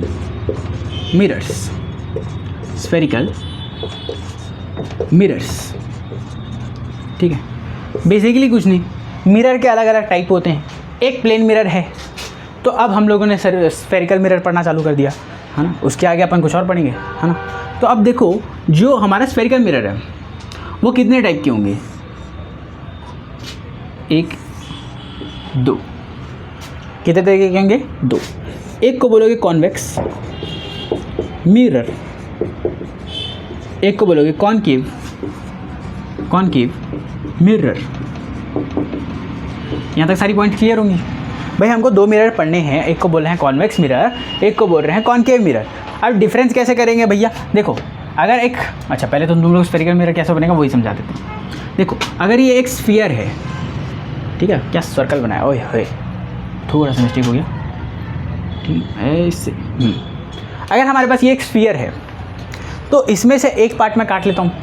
कितना पार्ट काट लूँ भैया, ये देखो इतना पार्ट काट ले, कितना पार्ट काट ले, इतना पार्ट काट ले। एक और स्फीयर था मेरे पास इधर पे, इसका मैंने बोला भैया एक काम करो, कितना पार्ट काट ले, इतना पार्ट काट ले, ऐसा। तो कॉन्वेक्स कॉनकेव मिरर का जब तुम डेफिनेशन देखते हो तो उसमें लिखा होता है it is a part of a spherical mirror whose outer surface is shined, और दूसरे के लिए बोलेंगे whose inner surface is shined. एक के लिए बाहर सरफेस को शाइन कर दो, ठीक है, पॉलिश कर दो, एक के लिए इनर सरफेस को पॉलिश कर दो, है ना। तो एक को बोल देंगे कॉन्वेक्स, एक को बोल देंगे कॉनकेव, एक को बोल देंगे कॉन्वेक्स, एक को बोल देंगे कॉनकेव, बाकी है सही, है ना। देखो बेसिकली लाइट जब आएगी और यहाँ से रिफ्लेक्ट करेगी, यहाँ से आई और यहाँ से रिफ्लेक्ट करी, तो ये वाला क्या पार्ट हो गया, अंदर वाला पार्ट अगर रिफ्लेक्टिंग सरफेस है, अंदर वाला पार्ट अगर मेरा रिफ्लेक्टिंग सरफेस है तो मैं उसका नाम क्या रख दूंगा यार, फटाफट से बताओ, है ना। अंदर वाला अगर पार्ट मेरा रिफ्लेक्टिंग सरफेस है तो इसका नाम हो जाएगा कॉनकेव, ठीक है। बाहर से बार बार वही देखो डिस्टर्ब हो रहा है उसके चक्कर में, है ना, मुझसे गड़बड़ हो जा रही है। और अगर हमारा ये आउटसाइड वाला जो है ना, ये वाला रिफ्लेक्टिंग सरफेस है भाई, अगर ये वाली रिफ्लेक्टिंग सरफेस है तो ये क्या नाम हो जाएगा यार, फटाफट से बताओ। ये हो जाएगा तुम्हारा कॉन्वेक्स, ये हो जाएगा तुम्हारा कॉन्वेक्स। बेसिकली तुमको देखना क्या है कि मेरा रिफ्लेक्ट कहाँ से हो रहा है। अगर बाहर तरफ से रिफ्लेक्ट हो रहा है तो वो क्या कहलाएगा यार, कॉन्वेक्स कहलाएगा। अंदर तरफ से रिफ्लेक्ट हो रहा है तो वो क्या कहलाएगा यार, कॉनकेव कहलाएगा, ठीक है। इधर उधर क्या देख लो, इधर देखो क्या कहलाया, देखो अंदर तरफ से रिफ्लेक्ट हो रहा है तो क्या कहलाएगा, कॉनकेव कहलाएगा। बाहर तरफ से रिफ्लेक्ट हो रहा है तो क्या कहलाएगा, कॉन्वेक्स कहलाएगा। पॉइंट क्लियर है। चलो अब यहाँ पे हाँ बाकी सारी चीज़ों को डिफाइन कर लेते हैं, ठीक है। तो एक बड़ा सा डायग्राम बनाते हैं और उसके अंदर अपन सारी चीज़ों को डिफाइन कर लेते हैं। इसको थोड़ा सा हेडिंग वेडिंग हटाते हैं, है ना। अभी बहुत सारी चीज़ें डिफाइन करनी है। अब ये सारी डिफिनेशन तुमको कहाँ मिलेंगी, ऑब्वियस सी बात है नोट्स वोट्स में दे दूँगा, है ना। और चिंता वाली बात नहीं है, हो सकता है तुमको लाइट के चैप्टर के जो नोट्स हैं वो अभी फटाफट से मिल जाएंगे। चलो एक परफेक्ट सा सर्कल बनाते हैं फटाफट से। इस परफेक्ट से सर्कल में इधर डॉट डॉट डॉट डॉट बना देते हैं। वेरी गुड बेटा, वेरी गुड, ठीक है। और यहाँ पर एक और डॉट क्रिएट करते हैं हल्का सा, ये देखो सबको देखो फटाफट से देखो डायग्राम समझ में आया। हमने क्या बनाया, देखो एक सर्कल बनाया, उस सर्कल में से इधर इधर डॉटेड कर दिया, यानी कि ये वाला पार्ट कैंसिल कर दिया गया है, सिर्फ इतने पार्ट को अपन ने कंसिडर किया हुआ है। कितने पार्ट को, इतने पार्ट को। अब जैसे कि मैं बताऊं कि रिफ्लेक्टिंग सरफेस यानी पॉलिश कहीं पे भी करो, रिफ्लेक्टिव सरफेस अगर अंदर की तरफ है तो ये कॉनकेव कहला जाएगा, बाहर की तरफ है तो ये कॉन्वेक्स कहला जाएगा। तो यहाँ पर तक को तो कोई दिक्कत नहीं होगी तुम लोग को, है ना। यहाँ तक के तो तुम लोग को कोई दिक्कत नहीं होगी। अब हम लोग आगे के सारे अपन डेफिनेशन फटाफट से लिख लेते हैं। तो यार कौन कौन से डेफिनेशंस होते हैं, देखो हमारे पास फटाफट से देखो, फिर से हल्ला चालू हो गया, ठीक है। आज तो बहुत हल्ला हो रहा है ना, आज तो बहुत हल्ला हो रहा है। अब तुम मुझे बताओ कि क्या क्या करना चाहिए। हाँ देखो अगर इस चीज़ का सेंटर देखूँ पूरे सर्कल का तो ये कहला जाएगा यार कैपिटल सी, और इसको बोलते हैं, है ना, पहला जो चीज़ लिखा है ना, इसको बोलते हैं सेंटर ऑफ कर्वेचर। क्या बोलते हैं यार, centre of curvature, centre of curvature. Basically जब मैं एक स्फेरिकल पार्ट मानूंगा, देखो मैं अभी एक्सप्लेन करता चलूँगा, ठीक है। डेफिनेशंस अभी नहीं लिखेंगे, टाइम पास होगा, कोई बात नहीं है। डेफिनेशंस लिखने में कोई मतलब नहीं है, फिलहाल के लिए तो कोई मतलब नहीं है। तुम लोग बताओगे अगर कमेंट करके कि ऐसा ऐसा करना है भैया, ऐसा ऐसा करना, तो उसके हिसाब से लिखना चालू कर देंगे, ठीक। तो अगर ये स्फेरिकल मिरर मान रहा हूँ तो मैं पूरा एक स्फीयर मान रहा हूँ, तो उस स्फीयर का जो सेंटर होगा वो उसका सेंटर ऑफ कर्वेचर कहलाएगा। पॉइंट क्लियर है, पॉइंट क्लियर है। अगर मैं पूरा एक स्फीयर मान रहा हूँ और उसमें एक पॉइंट आएगा जिसको अपन बोलेंगे सी, तो वो मेरा कहलाएगा सेंटर ऑफ कर्वेचर। और ये पूरा अगर इस रेडियस मानो, इसको यहाँ से लेकर के यहाँ तक ये जो रेडियस होता है, तो उसको जो मानोगे उसको वो बोलोगे तुम रेडियस ऑफ कर्वेचर। भाई जो इसका रेडियस होगा इस पूरे स्फीयर का वो क्या कहलाएगा, रेडियस ऑफ कर्वेचर। हमने जो दो चीज़ डिफाइन करी तुमको समझ में आ गई, हमने जो दो चीज़ डिफाइन करी वो तुमको समझ में आ गई, शाबाश। अब तीसरा चीज़ जो मैं बोल रहा हूँ वो बोल रहा हूँ एपर्चर। एपर्चर देखो ये शब्द तुमने कहाँ पे सुना है, अगर तुमने कभी कैमरा पकड़ा हो जीवन में, है ना, तुमने कभी अगर कैमरा पकड़ा हो जीवन में तो उसमें बोलते हैं ना इसका एपर्चर साइज़ कितना होगा, वो बताओ। एपर्चर साइज़ बेसिकली ये डिसाइड करेगा कि कितनी लाइट अंदर में एंटर करेगी और कितनी लाइट एंटर नहीं करेगी। कैमरा के अंदर, तुम्हारे कैमरा के अंदर कितनी लाइट एंटर करेगी, कितनी लाइट एंटर नहीं करेगी, ये कौन डिपेंड करेगा, उसका एपर्चर। अगर जितना ज़्यादा एपर्चर होगा उतना ज़्यादा लाइट एंटर कर पाएगा। फॉर एग्जांपल मैं बात कर रहा हूँ, ये मेरा एपर्चर है, ये वाला जो पार्ट है, ये इसका मुंह खुला हुआ है ना, ये यहाँ से लेकर के यहाँ तक, ये इसका क्या कहलाएगा, एपर्चर कहलाएगा। क्यों भैया, देखो यहाँ से लाइट आ रही है तो इसका जितना बड़ा मुंह खुला होगा उतना ज़्यादा लाइट घेर पाएगा। अगर कम मुंह खुला है तो उसका एपर्चर छोटा है, ज़्यादा बड़ा मुंह खुला है तो उसका एपर्चर ज़्यादा बड़ा है। एपर्चर का काम क्या है, लाइट के एंट्रेंस को बताना। जितना बड़ा एपर्चर होगा उतना ज़्यादा लाइट एंटर करेगा, जितना कम एपर्चर होगा उतना लाइट मेरा कम एंटर करेगा। सही है, यहाँ तक क्लियर है। तो एपर्चर क्या हो गया, बेसिकली डायामीटर हो गया, है ना। The diameter of the whole circle वो क्या लाएगा, या diameter of the whole mirror जो अपन ने बनाया है, ठीक है, वो क्या कहलाएगा यार, अपना एपर्चर कहला जाएगा। यहाँ तक क्लियर है, जल्दी बताओ, यहाँ तक आपको क्लियर है? कहीं पर किसी को कोई दिक्कत है? यहाँ तक 3 चीज़ें हमने बताई है। सेंटर ऑफ कर्वेचर, यानी कि पूरा अगर स्फेरिकल मानता हूँ हमारे मिरर को, तो उसका जो सेंटर होगा वो कहलाएगा सेंटर ऑफ कर्वेचर। उसका पूरे स्फीयर का अगर मैं रेडियस देखूँ तो वो कहलाएगा रेडियस ऑफ कर्वेचर। और जो हमने मिरर कंसीडर किया उसके डायमीटर को चेक करूँ तो उसको अपन क्या बोल देंगे यार, अपर्चर बोल देंगे। क्या बोल देंगे उसको, फटाफट से बोलो, अपर्चर बोल देंगे। पोल क्या होता है, देखो अगर मैं यहाँ पे लाइन खींचूँ ऐसा, यहाँ पे एक लाइन खींचूँ तो ये वाले पॉइंट को मैं बोल दूंगा पोल। तो अब पोल का डेफिनेशन क्या होगा यार, the mid point of the spherical mirror. क्या होगा, the mid point of the spherical mirror is known as pole. ये पूरे स्फेरिकल मिरर में जो मिड पॉइंट है, जहाँ पे मैं लाइन खींच रहा हूँ ना, ये ड्रॉ कर रहा हूँ, ये लाइन इसलिए ड्रॉ कर रहा हूँ क्योंकि ये मिड पॉइंट है। ये जो मिड पॉइंट है इसको अपन बोल देंगे पोल। क्या बोल देंगे दोस्त, पोल बोल देंगे। तो पोल क्या हो गया, मिड पॉइंट हो गया। एपर्चर क्या हो गया, इसका पूरा डायामीटर हो गया। सेंटर क्या हो गया, पूरे स्फेरिकल का सेंटर हो गया। रेडियस क्या हो गया, इसका पूरा रेडियस हो गया। तो यहाँ पे चौथी चीज़ अपन ने डिफाइन कर दी जो कि था हमारा पोल। क्लियर है? पोल क्या है, mid point on the spherical mirror, mid point on the spherical mirror. अब बात आती है कि प्रिंसिपल एक्सिस क्या होता है। देखो ये जो लाइन हमने ड्रॉ करी है, ये जो लाइन हमने ड्रॉ करी है वो लाइन के क्या दिखा रही है भाई, वो सेंटर ऑफ कर्वेचर को, पोल को कनेक्ट कर रही है कि नहीं कर रही है, कनेक्ट कर रही है। तो जो लाइन है ना, जो लाइन पोल को, सेंटर ऑफ कर्वेचर को और प्रिंसिपल फोकस को आपस में कनेक्ट करेगा, प्रिंसिपल फोकस अभी बताते हैं, है ना, उसको अपन क्या बोल देंगे यार, principal axis. Principal axis, principal axis को तुम लोग कभी भी रे डायग्राम में कंफ्यूज नहीं करोगी। बहुत लोगों को लगता है कि ये भी एक रे है, ऐसा नहीं है, है ना। प्रिंसिपल एक्सिस का मतलब है हम लोग वहाँ पे उस चीज़ को दिखा रहे हैं कि सेंटर ऑफ कर्वेचर और पोल को कनेक्ट करने वाली लाइन जो एक्सिस है उसको अपन ने क्या नाम दिया यार, प्रिंसिपल एक्सिस। अब प्रिंसिपल एक्सिस पे मेरा प्रिंसिपल फोकस लाई करेगा, ठीक है। तो देखो, a point on the principal axis of a spherical mirror, है ना, where the rays of a light parallel to the principal axis meet or appear to meet after the reflection. ये क्या है तुम्हारा बेसिकली, देखो। अच्छा तुम लोग बोलोगे हैं भैया बुक में देख के पढ़ा रहे हो, ऐसा नहीं है यार, है ना। डेफिनेशन देखने के लिए बुक में देखनी पड़ जाती है, क्या कर सकते हैं। डेफिनेशन अगर तुमको बतानी है तो बुक में देखनी पड़ जाती है, वरना तो हम बुक में कभी देखें ना, बिना बुक के पढ़ा दे। बिना डेफिनेशन के बताना हो तो पूरा बिना बुक के पढ़ा दी, ठीक है। ये बोलोगे भैया डेफिनेशन तो ऐसे भी नहीं लिख रही हो। अरे नहीं लिखने पर बता तो रहे हैं, नहीं लिख रहे हैं पर मुँह से तो बोल रहे हैं, तुम उसको नोट डाउन तो कर सकते हो, है ना। सही बात है भैया, ठीक है। प्रिंसिपल फोकस की बात करें तो देखो बेसिकली क्या होगा, जब मैं यहाँ से लाइट लेकर के आऊँगा पैरेलल, कैसे लाइट आ रहा हूँ, पैरेलल, तो आफ्टर रिफ्लेक्टिंग अगर वो मिल रहे हैं या मिलते हुए दिख रहे हैं, तो जिस पॉइंट पर मिल रहे हैं या जिस पॉइंट पर मिलते हुए दिख रहे हैं उस पॉइंट का नाम क्या रखेंगे, प्रिंसिपल फोकस रखेंगे। बात तो समझ में आ गई भैया? हाँ भैया, ये है, ये है।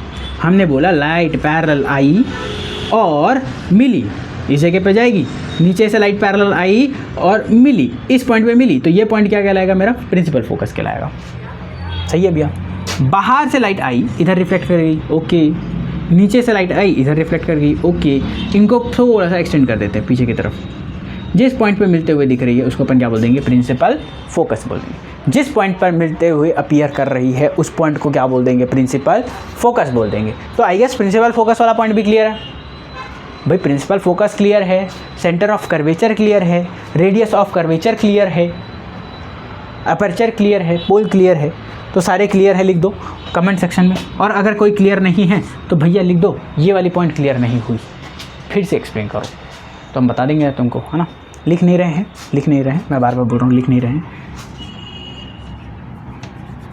एक बात आती है फोकल प्लेन की, एक बात आती है फोकल प्लेन की। फोकल प्लेन क्या होता है, देखो बेसिकली कुछ नहीं, ये जो फोकस है ना यार, ये एक पॉइंट है। अब इस पॉइंट के, अगर यहाँ से मान के चलो ये मेरा फोकस है, तो इस पॉइंट के अराउंड में जो एक वो बनाऊँगा, प्लेन बनाऊँगा, इस प्लेन का नाम क्या कहला जाएगा मेरा, इस प्लेन का नाम क्या कहला जाएगा मेरा, फोकल प्लेन कहला जाएगा। क्या कहला जाएगा मेरा, फोकल प्लेन कहला जाएगा। यानी कि प्लेन नॉर्मल और perpendicular to the principal axis, plane normal और perpendicular to the principal axis, ठीक है, passing through the principal focus, pass करेगी जो प्रिंसिपल फोकस से, है ना। In the spherical mirror is known as focal plane, is known as focal plane. तो definition I guess तुम लोगों को क्लियर हो गई, है ना, डेफिनेशन आई गेस तुम लोगों को क्लियर होगी। और एक होता है यार फोकल लेंथ, तो ऑब्वियस ही बात है, पोल से लेकर के फोकस तक के डिफरेंस को फोकल लेंथ बोलेंगे, ठीक। तो आई गेस कुछ नहीं छूटा, है ना, मैंने बुक में देख के मैच कर लिया, तो कोई दिक्कत नहीं है। फोकल लेंथ क्या होता है, बेसिकली पोल से लेकर के फोकस तक के डिस्टेंस को अपन क्या बोलेंगे यार, फोकल लेंथ बोलेंगे। क्लियर है, बड़े बड़े अक्षरों में लिखा है, हर एक पॉइंट मैंने एक्सप्लेन कर दिया है। जिस पॉइंट पे तुम लोग को दिक्कत होगी उस पॉइंट पे जाकर के थोड़ा सा रिवाइंड करो और वहाँ पे एक्सप्लेन तुम लोग को समझ में आ जाएगी। प्लेन किसको बोलते हैं, फोकल प्लेन। भैया अगर प्लेन इस तरीके से बना देंगे फोकस के पास में, तो उस प्लेन को क्या नाम रखेंगे, फोकल प्लेन नाम रखेंगे। फोकस क्या होता है, जहाँ पे हम लोग के अगर लाइट पैरेलल आ रही है, जहाँ पे मिल रही है एक्चुअल में या मिलती हुई दिखाई दे रही है, अपन उसको प्रिंसिपल फोकस बोल देंगे, ठीक है। प्रिंसिपल एक्सिस कौन सी है, सेंटर ऑफ कर्वेचर और पोल को जोड़ने वाली लाइन को अपन प्रिंसिपल एक्सिस कह देते हैं। पोल क्या होती है, पूरे स्फेरिकल मिरर का जो मिड पॉइंट होता है भैया वो पोल कहलाता है, ठीक है। एपर्चर क्या होता है, पूरे क्या बोलते हैं स्फेरिकल मिरर का डायामीटर जो है वो एपर्चर कहलाता है। अगर पूरे सर्कल को कंसिडर कर ले, उसका रेडियस जो है वो उसका रेडियस ऑफ कर्वेचर कहलाएगा, यानी कि कैपिटल आर। और अगर हम इसके बात कर ले जो सेंटर है इसका, उसको अपन क्या बोल देंगे यार, सेंटर ऑफ कर्वेचर। क्या बोल देंगे इसको यार, सेंटर ऑफ कर्वेचर। अब तुम लोगों को अगर यहाँ पे डिस्टेंस दिख रहा हो, ये वाला डिस्टेंस ये कहलाएगा आर, है ना। यहाँ से ये वाला डिस्टेंस, मतलब देखो ये फिर ने सेंटर पे नहीं बनाया, वही बात है, ठीक है, वरना तुमको सही से दिखेगी। ये सर्कल यार थोड़ा सा बड़ा कर लेते हैं, ये अब सही है ना, सेंटर पे मान लो चला, ऑलमोस्ट सेंटर पे, ठीक है। ये सेंटर अपन यहाँ पे शिफ्ट कर देते हैं, हाँ। तो ये सेंटर थी यार, तो ये एक रेडियस होगी और यहाँ पर तुम्हारी दूसरी रेडियस हो गई। अब इस रेडियस की वैल्यू देखो, फिर से डिस्टर्बेंस हो गया, एक सेकंड रुकते हैं। तो सॉरी यार, देखो बार बार डिस्टर्बेंस हो रहा है, ठीक है। तुम लोगों को बार बार आवाज़ें आ रही होंगी, बार बार हमारी क्लास की कंटिन्यूटी टूट रही है, उसके लिए हम अगेन एंड सॉरी है, ठीक है। हमने आपको बता रखा है पिछले क्लास में भी कि स्टूडियो जो है हम लोग जहाँ पे भी शूट कर रहे हैं, है ना, ये सारे लेक्चर्स वो बिल्कुल मेन रोड के पास में है। हमारा घर हमारे घर में ही है स्टूडियो, ठीक है। तो ये बिल्कुल मेन रोड के पास में है, तो इस कारण से यहाँ पे गाड़ी घोड़ा बहुत ज़्यादा चलते रहता है। और तुमको तो पता ही है फिर घर में हम कभी शांति रह नहीं सकती, तो बीच बीच में हल्ला जो है वो थोड़ा बहुत होते रहता है, ठीक है। ये हर जगह की बात है, इसमें बिल्कुल प्योर शांति तो तुम लोग को मिल नहीं सकती जीवन में, हाँ। अगर ऐसा हो जाए तो फिर तो बात ही अलग हो जाए, है ना। तो चलो सारे पॉइंट्स क्लियर है। देखो 8 डेफिनेशन से, अभी सोचो अगर हम 8 डेफिनेशंस लिखते तो हम लोग को कितना टाइम लगता, और हमने 8 डेफिनेशन सिर्फ ओरली बता दिया है और यहाँ पर लिख करके बता दिया है। अब देखो ये सारी ना बेसिक चीज़ें, and I am pretty sure कि तुम लोग को ये सारी चीज़ें आती है, प्रीटी श्योर। मतलब जिस बच्चे को एवरेज बोलोगे ना उसको भी ये बात पता होगी। मेन जो बात आती है फिजिक्स में, जहाँ पे तुम लोग को प्रॉब्लम आती है, वो आती है न्यूमेरिकल सॉल्व करने में या फिर कुछ चीज़ें एक्सप्लेन करने में, तुम लोग को प्रॉपर्ली एक्सप्लेन नहीं किया जाता। और मेरे अकॉर्डिंग देखो यार 9-10 तक की जो साइंस है वो इतनी आसान है ना कि इसमें तो मतलब कोई मज़ा ही नहीं है। जो असली मज़ा है साइंस का वो क्लास 11 से शुरू होगा, और 11-12 की अगर जो मज़ा है, ठीक है, साइंस पढ़ने का, वो नेक्स्ट लेवल वाली। ये सारी चीज़ें तो बेसिक सी हैं, ठीक है। चलो फिर भी तुम लोगों को समझ में आ रही है, और अगर किसी को कहीं पर कोई डाउट आ रहा हो तो प्लीज़ बताते चलो, ठीक है। चलो अपन ने ये डिस्कस कर लिया एपर्चर क्या होता है, ये क्या होता है। अब इमेज फॉर्मेशन चेक करेंगे भैया, इमेज फॉर्मेशन चेक करेंगे, लेकिन उसके पहले कुछ बातें हैं जो अपन लोगों को कर लेनी चाहिए, है ना। कुछ बातें हैं जो अपन लोगों को कर लेनी चाहिए, वरना हम लोग का जो पूरा कहानी है वो क्या है, गड़बड़ हो जाएगा। अच्छा, जैसे कि हमने अभी बात की, है ना, मैं तुम लोग को ये बताना चाह रहा था डायग्राम के थ्रू कि जो R की वैल्यू दिख रही थी तुम लोग को, वो कितनी दिख रही थी, मुझे दिख रही थी 2F, और ये जो F की वैल्यू है वो क्या हो जाएगी, R/2, है ना। अब किसी बच्चे ने ये बोल दिया कि भैया ये कैसे हुआ, तो देख बचपन में सीखा होगा, ये इधर से जाएगा तो ये इधर डिवाइड हो जाता, मल्टीप्लिकेशन से इक्वल्स टू के उस पार जाएगा तो वो डिवाइड हो जाता है, बचपन में सीखा होगा, है ना। तो रेडियस ऑफ कर्वेचर 2F के बराबर है और F इक्वल्स टू R/2 के बराबर है हाँ भैया, बात समझ में आ गई। और आर पॉइंट जो था वहाँ पे अपना क्या बनता है यार, सी बनता है। तो जब भी मैं रे डायग्राम बनाऊंगा किसी स्फेरिकल मिरर पे, है ना, मैं क्या बनाऊंगा यार, रे डायग्राम बनाऊंगा। हैंडराइटिंग अगर तुम लोगों को पसंद नहीं आ रही तो बता देना, ठीक है, कोशिश करेंगे थोड़ा और अच्छा बनाने की। जब भी मैं रे डायग्राम बना रहा हूँ इस तरीके से, ये तो इस पॉइंट पे अगर मैं f दिखा रहा हूँ तो इसका 2f मेरा क्या कहलाएगा यहाँ पे, और 2f को ही क्या बोलूँगा मैं, c बोलूँगा। तो कुछ कुछ बुक्स में यहाँ पे 2f लिखा होता है और कुछ कुछ बुक्स में यहाँ पे c लिखा होता है। तुम्हारे ऊपर है कि तुम क्या लिखोगे, है ना। हम लोग के केस में क्या करते थे, देखो राउंडर पकड़ो, ठीक है, क्या पकड़ोगे, राउंडर पकड़ोगे, c से नापो एक कोई भी डिस्टेंस, ठीक है, इतना बड़ा सा वो बना लो, c से लेकर के यहाँ तक, यहाँ पे कर करके यहाँ पे इतना कर्व बना लेना, इसका हाफ डिस्टेंस पे f मार्क कर लेना और यहाँ पे सिंगल डंडी खींच देना। बस इतना काम कर देना, तुम्हारा डायग्राम जो है वो परफेक्ट से बनेगा। बात समझ में आई क्या क्या करना। देखो ऐसा तुम्हारे पास राउंडर होता है ना। अब देखो मैं इसका डायग्राम अच्छे से बना पाता हूँ कि नहीं, है ना। ये और ये यहाँ पे पेंसिल वेंसिल फंसी होती है, तुम लोगों को पता ही होगा, हाँ, मेरे से ज़्यादा तो यूज़ करते हो। हाँ भाई, तो इसके बीच में जो चौड़ाई खींचोगे वो तुम सी का खींच लेना और हल्का सा गोला बना लेना। और जैसे ही वो हल्का सा गोला यहाँ पे सी पॉइंट पर रख के हल्का सा जो गोला बना लिया, इसके हाफ डिस्टेंस पे इसका एफ खींच लेना और फिर तुम लोग रे डायग्राम बनाना चालू करना। सही है, तुम्हारे पास 6 रे डायग्राम है, तुम लोग को पता है 6 कंडीशंस बनने वाली है और उन 6 कंडीशंस किसके लिए, कॉन्वेक्स के लिए और कॉन्केव के लिए, और कॉन्वेक्स के लिए 2 कंडीशंस बनने वाली है। अभी हम लोग उन्हीं कंडीशंस के बारे में बात करेंगे, पर उससे पहले अपन न्यूमेरिकल्स के बारे में बात कर लेंगे। हाँ, तो साइन कन्वेंशन देखेंगे सबसे पहले तो, है ना। आर, ये 2 फॉर्मूले तुम लोगों को क्लियर है कि नहीं क्लियर है, ये बताते चलो। भाई हमारे चैप्टर में फिजिक्स में देखो न्यूमेरिकल्स बनाने पड़ते हैं और न्यूमेरिकल्स में तुम्हारे क्या आएंगे, फॉर्मूले आएंगे। तो पहले हमारे 2 फॉर्मूले क्लियर है कि नहीं है। एक r = 2f हो जाएगा और अगर f निकालना है तो r/2 हो जाएगा। 2 फॉर्मूले नहीं है, फॉर्मूला तो एक ही है ना। कंसेप्ट तुम लोग को एक्सप्लेन कर दिया कि इस तरीके से पूरा सर्कल हो तो यहाँ तक का रेडियस होगा। ऑब्वियसली बात है, सर्कल c से लेकर के पोल तक का डिस्टेंस हमारा r कहलाएगा और उसकी वैल्यू कितनी आएगी, 2f आएगी। उसकी वैल्यू कितनी आएगी बेटा, 2f आएगी। करेक्ट है, सही है। आगे चले क्या, हाँ मैं बोल रहा हूँ आगे चले क्या, चलते हैं भैया, है ना। जल्दी जल्दी थोड़ा सा इसको कवर करते हैं। तो हमने बोला ओके, हमने क्या बोला, ओके यार। अच्छा, वो 2-3 एक्सपेरिमेंट भी क्वेश्चन आते हैं, ठीक है, थोड़े से मतलब वो वाले क्वेश्चन, क्या बोलते हैं वो वाले क्वेश्चन, मतलब अरे वैल्यू बेस्ड क्वेश्चन यार। हाँ, वैल्यू बेस्ड क्वेश्चन में ऐसा पूछ देगा, देखो burning of paper using a concave mirror, burning of paper using a concave mirror. देखो कॉनकेव मिरर का काम क्या है, कन्वर्ज कर रहा है लाइट को, है ना। ये तो मैं तुम लोग बताना ही भूल गया, है ना।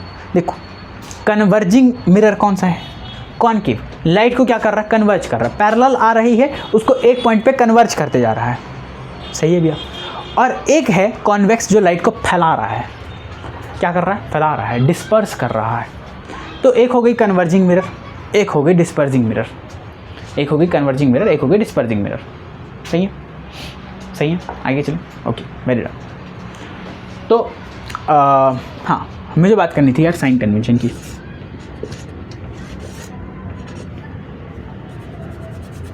साइन की स्पेलिंग क्या होती है, हाँ साइन की स्पेलिंग भूल गया मैं, सही तो लिखी थी, खामों में कंफ्यूज हो गया था। चलो, साइन कन्वेंशन। देखो मैं यहाँ पे कोई पॉइंट नहीं लिखूँगा, ठीक है, डायग्राम बना रहा हूँ और तुमको समझा रहा हूँ। ये है हमारा सिंपल, सही है, ये है हमारा सर्कल, सही है।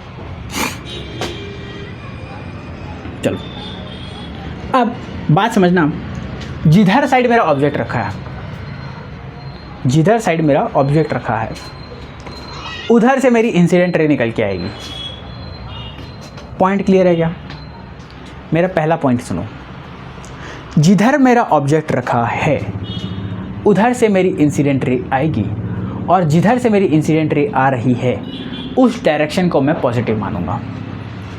अब जनरली हम ये मानते हैं कि हमारा ऑब्जेक्ट इधर साइड रखा है, लेफ्ट साइड में, और उसकी लाइट किधर जाएगी यार, लेफ़्ट टू राइट जाएगी, इस डायरेक्शन में।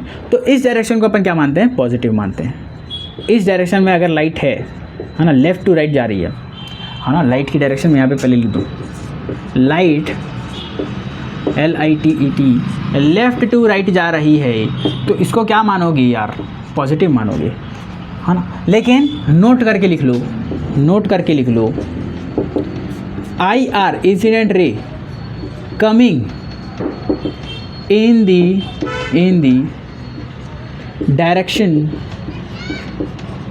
From object is positive. अब मैं यहाँ पे ये चीज़ को इतना वो करके क्यों बता रहा हूँ, ठीक है। देखो जनरली हर क्वेश्चन में तुमको क्या दे रहता है, लेफ्ट साइड में तुम्हारा ऑब्जेक्ट दिया रहता है और उस डायरेक्शन से हमारी इंसिडेंट रे आ रही होती है। अब ऑब्जेक्ट रखा है जहाँ उधर साइड से इंसिडेंट रे आ रही है तो उसको हमेशा क्या करना, पॉजिटिव रखना है।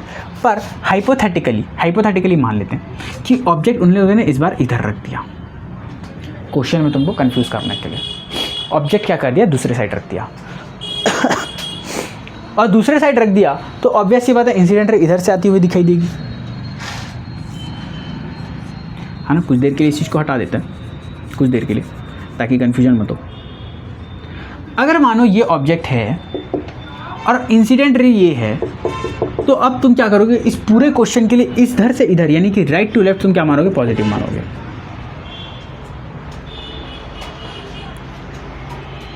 बात समझ में आई भैया? थोड़ी सी ऊपर से निकलेगी, वापस से समझाओ। देख बेटा, जिधर ऑब्जेक्ट है उधर से जब इंसिडेंट रे आएगी, इंसिडेंट रे वाली आएगी लाइट, तो उसको हमेशा पॉजिटिव मानना है, ठीक है। जनरली हम लेफ़्ट टू राइट में, है ना, लाइट को क्या मानते हैं यार, पॉजिटिव मानते हैं, क्योंकि हमारी जनरली ऑब्जेक्ट कहाँ पे रखी होती है, लेफ़्ट टू राइट। पर हाइपोथेटिकली अगर तुमको कोई एक ऐसा क्वेश्चन दे दे, ठीक है, कोई एक ऐसा क्वेश्चन दे दे जहाँ पे ऑब्जेक्ट दूसरी जगह रखा है ना, और वहाँ से लाइट दे दे, राइट साइड से दे दे, लेफ़्ट साइड आ रही है लाइट, तब तुम क्या करोगे भाई? देखो, एक मिरर डायग्राम है जिसका ये बाहर साइड पॉलिश्ड है, अंदर से हमारा रिफ्लेक्शन होना, ठीक है। तो ये ऐसी आई लाइट ऐसी गई, है ना, मान के चलते जाओ फटाफट से, है ना। यहाँ पे ऑब्जेक्ट रखा, एक ऐसी आई यार, है ना, ऐसी आई और बस इसी पे चलेगी, वापस चलेगी, जो भी है, तो यहाँ पे मिलते हुए दिखाई दे रही है। तो एक ऐसी कंडीशन हमने बना दी, ठीक है, चल जाएगी, कोई प्रॉब्लम नहीं, एक ऐसी कंडीशन हमने बना दी। पर अगर ऐसी कंडीशन बन जाए, सेम कंडीशन, है ना, तुमको इस डायरेक्शन से दे दे, तब क्या करोगे? तब तो तुमको इधर से इधर पॉजिटिव मानना पड़ेगा ना। तो साइन कन्वेंशन में ज़रूरी नहीं है कि जो बुक में लिखा है तुम उसी को मानो। बहुत सारी बुक में लिख दिया लेफ्ट टू राइट जब जा रहा है ना, लाइट, वो देखो मैं बताता हूँ वो बुक्स में कैसे ड्रॉ कर देते हैं। हालांकि बुक्स में मेंशन किया होता है, बहुत सारी अच्छी बुक्स है उसमें मेंशन किया होता है, कुछ बुक्स होती है ऐसे दिखाती है, देखो ऐसा है, हाँ, इधर एक्स डायरेक्शन में हमेशा पॉजिटिव मानते हैं तो ये वाला डायरेक्शन हो गया पॉजिटिव, इधर जाते समय हमेशा मानते हैं नेगेटिव, ऊपर जा रहे हैं तो हमेशा मानते हैं पॉजिटिव, नीचे जा रहे हैं तो हमेशा मानते हैं नेगेटिव। बट ये बात गलत है। एक पॉइंट के लिए तो मैं मान सकता हूँ, इमेज के लिए तो सही है, पर ऑब्जेक्ट के लिए गलत है। अगर इंसिडेंट इधर से आ रही है तब क्या इसको पॉजिटिव की जगह नेगेटिव मान लोगे क्या?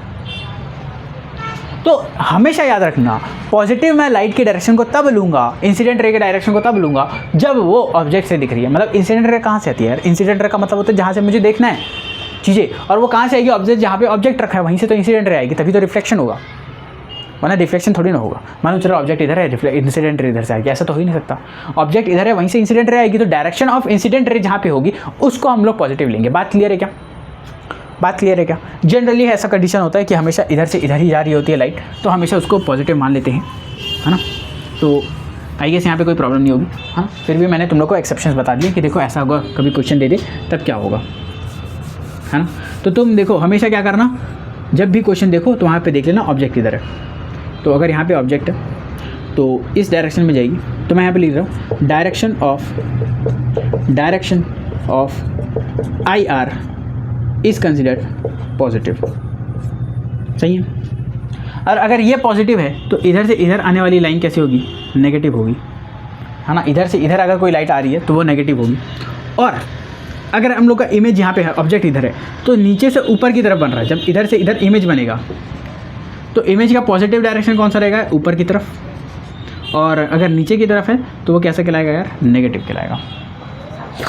डायग्राम ऐसे कचरा तो नहीं लग रहा? ऊपर वाली डायरेक्शन पॉजिटिव है, नीचे वाली डायरेक्शन नेगेटिव है ना। इधर से इधर आने वाली डायरेक्शन पॉजिटिव है, इधर से इधर आने वाली डायरेक्शन नेगेटिव है। आई होप सो बात तुम लोग को क्लियर होगी, साइन कन्वेंशन यहाँ पे क्लियर होगा, है ना। थोड़ी सी सर्दी हो रखी है, ठीक है, थोड़ी सी हमेशा ही रहती है, हमको थोड़ी एलर्जी वाली प्रॉब्लम है, ठीक है। तो इन सब चीज़ों के बारे में हालांकि बात नहीं करनी, बट ठीक। ओके गाइस, तो यहाँ तक के सारे पॉइंट क्लियर है तुम लोग को? यहाँ तक के तुमको सारे पॉइंट क्लियर हैं। एक मैं तुम लोग को इंपॉर्टेंट पॉइंट बताना चाहता हूँ।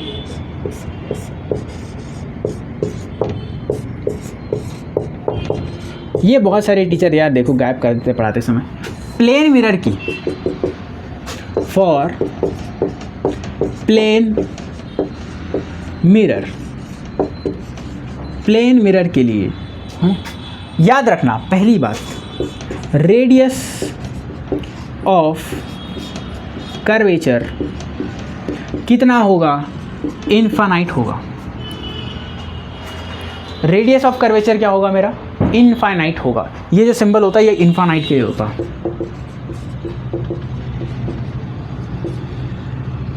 इनफाइनाइट, सही है। रेडियस ऑफ कर्वेचर मेरा कैसा होगा? इनफाइनाइट होगा। और अगर मेरा रेडियस ऑफ कर्वेचर इनफाइनाइट है तो मेरा फोकल लेंथ कितना होगा? फोकल लेंथ भी भैया हमको पता है कितना हो जाएगा? इनफाइनाइट। भाई इनफाइनाइट होगा तभी तो वो r/2f वाला बात फैक्टर होगा ना। भाई एक डेफाइट है, इनफाइनाइट है ना। ऐसा तो हो नहीं सकता कि कोई सेमी इनफाइनाइट जैसी शब्द हो, मतलब इनफाइनाइट का आधा डिस्टेंस सेमी इनफाइनाइट होता, ऐसा कुछ नहीं होता। ठीक है, हर चीज़ इनफाइनाइट है। इनफाइनाइट से कुछ भी मल्टीप्लाई करो इनफाइनाइट ही रहेगा, ठीक है। या इनफाइनाइट से कुछ भी डिवाइड करो इनफाइनाइट रहेगा, ऐसा ध्यान देते हैं। रेडियस ऑफ कर्वेचर इसका इनफाइनाइट होता है और इसका फोकल लेंथ भी कैसा आएगा? इनफाइनाइट आएगा। ये क्वेश्चन मैं बता देता हूँ तुमको, बोर्ड्स में पूछने के पूरे चांसेस हैं। क्वेश्चन तुमको घुमा करके दे सकता है और वहाँ पे तुम कंफ्यूज हो जाओगे कि क्या होता है। यार देखो, अगर सर्कल है, सर्कल का पूरा रेडियस खोल दोगे, देखो फिर से साउंड आ गया, चलो थोड़ी देर इग्नोर करते हैं।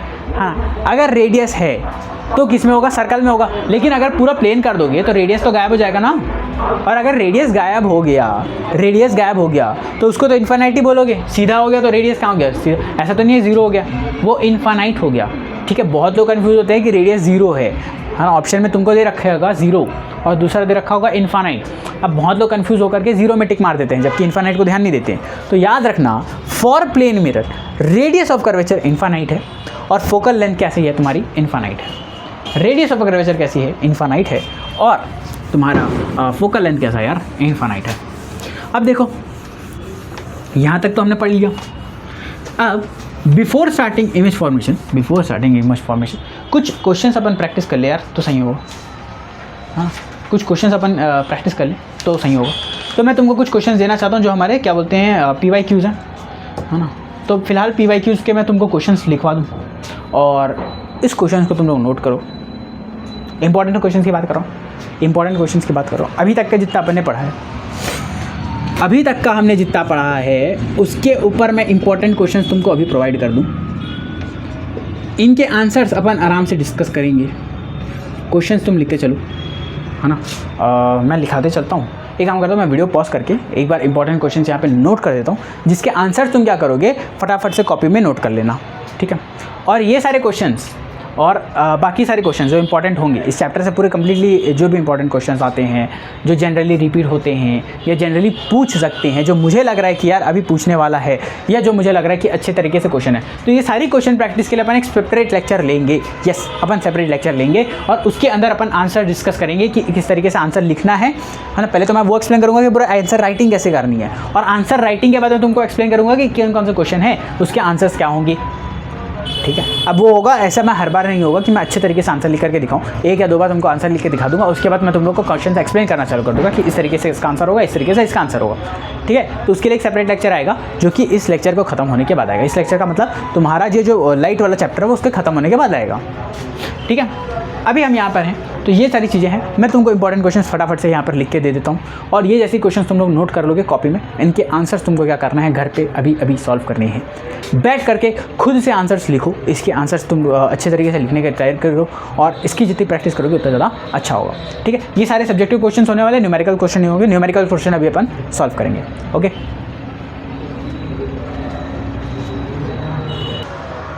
तो जैसे कि तुम लोग देख सकते हो, ठीक है, मैंने अभी तुम्हारे सामने 5 क्वेश्चन रखे हैं। ये पांचों क्वेश्चन तुम्हारे PYQs हैं, ठीक है। अभी इंपॉर्टेंट इसलिए देखो, इंपॉर्टेंट कुछ नहीं है, मैं तुम लोग को ये दिखाना चाह रहा हूँ। देखो क्या पूछ रहे हैं, what are the values of I and angle R from normal incidence of light on a plane mirror. Basically मैंने तुम लोग को बताया कि एंगल आई और एंगल आर का वो हमेशा एंगल पूछने की कोशिश करेगा और अगर तुम ध्यान नहीं दोगे कि वो कहाँ से पूछ रहा है तो हो सकता है कि तुम्हारा आंसर गलत हो जाए। जैसे कि फॉर एग्जांपल यहाँ पे पूछ रहा है वैल्यूज़ फॉर, अगर लाइट ऑन प्लेन मिरर की बात कर रहे हैं, अगर मैं नॉर्मल इंसिडेंस डाल रहा हूँ, नॉर्मल इंसिडेंस का मतलब नॉर्मल के इसी में डायरेक्शन में डाल रहा हूँ, तो वहाँ पे कितना एंगल होगा, तो वहाँ पे ऑब्वियस सी बात है एंगल कितना होगा यार, 0 डिग्री होगा। अब बहुत लोग यहाँ पे 90 डिग्री डाल के आ जाते हैं। देखो नॉर्मल क्या सोचते हैं, देखो मैं बता रहा हूँ लोगों को क्या करते हैं, नॉर्मल वो लोग सोचते हैं देखो भैया प्लेन है, प्लेन से नॉर्मल 90 डिग्री है और वहाँ पे angle I is equal to 90 degree हो जाएगा।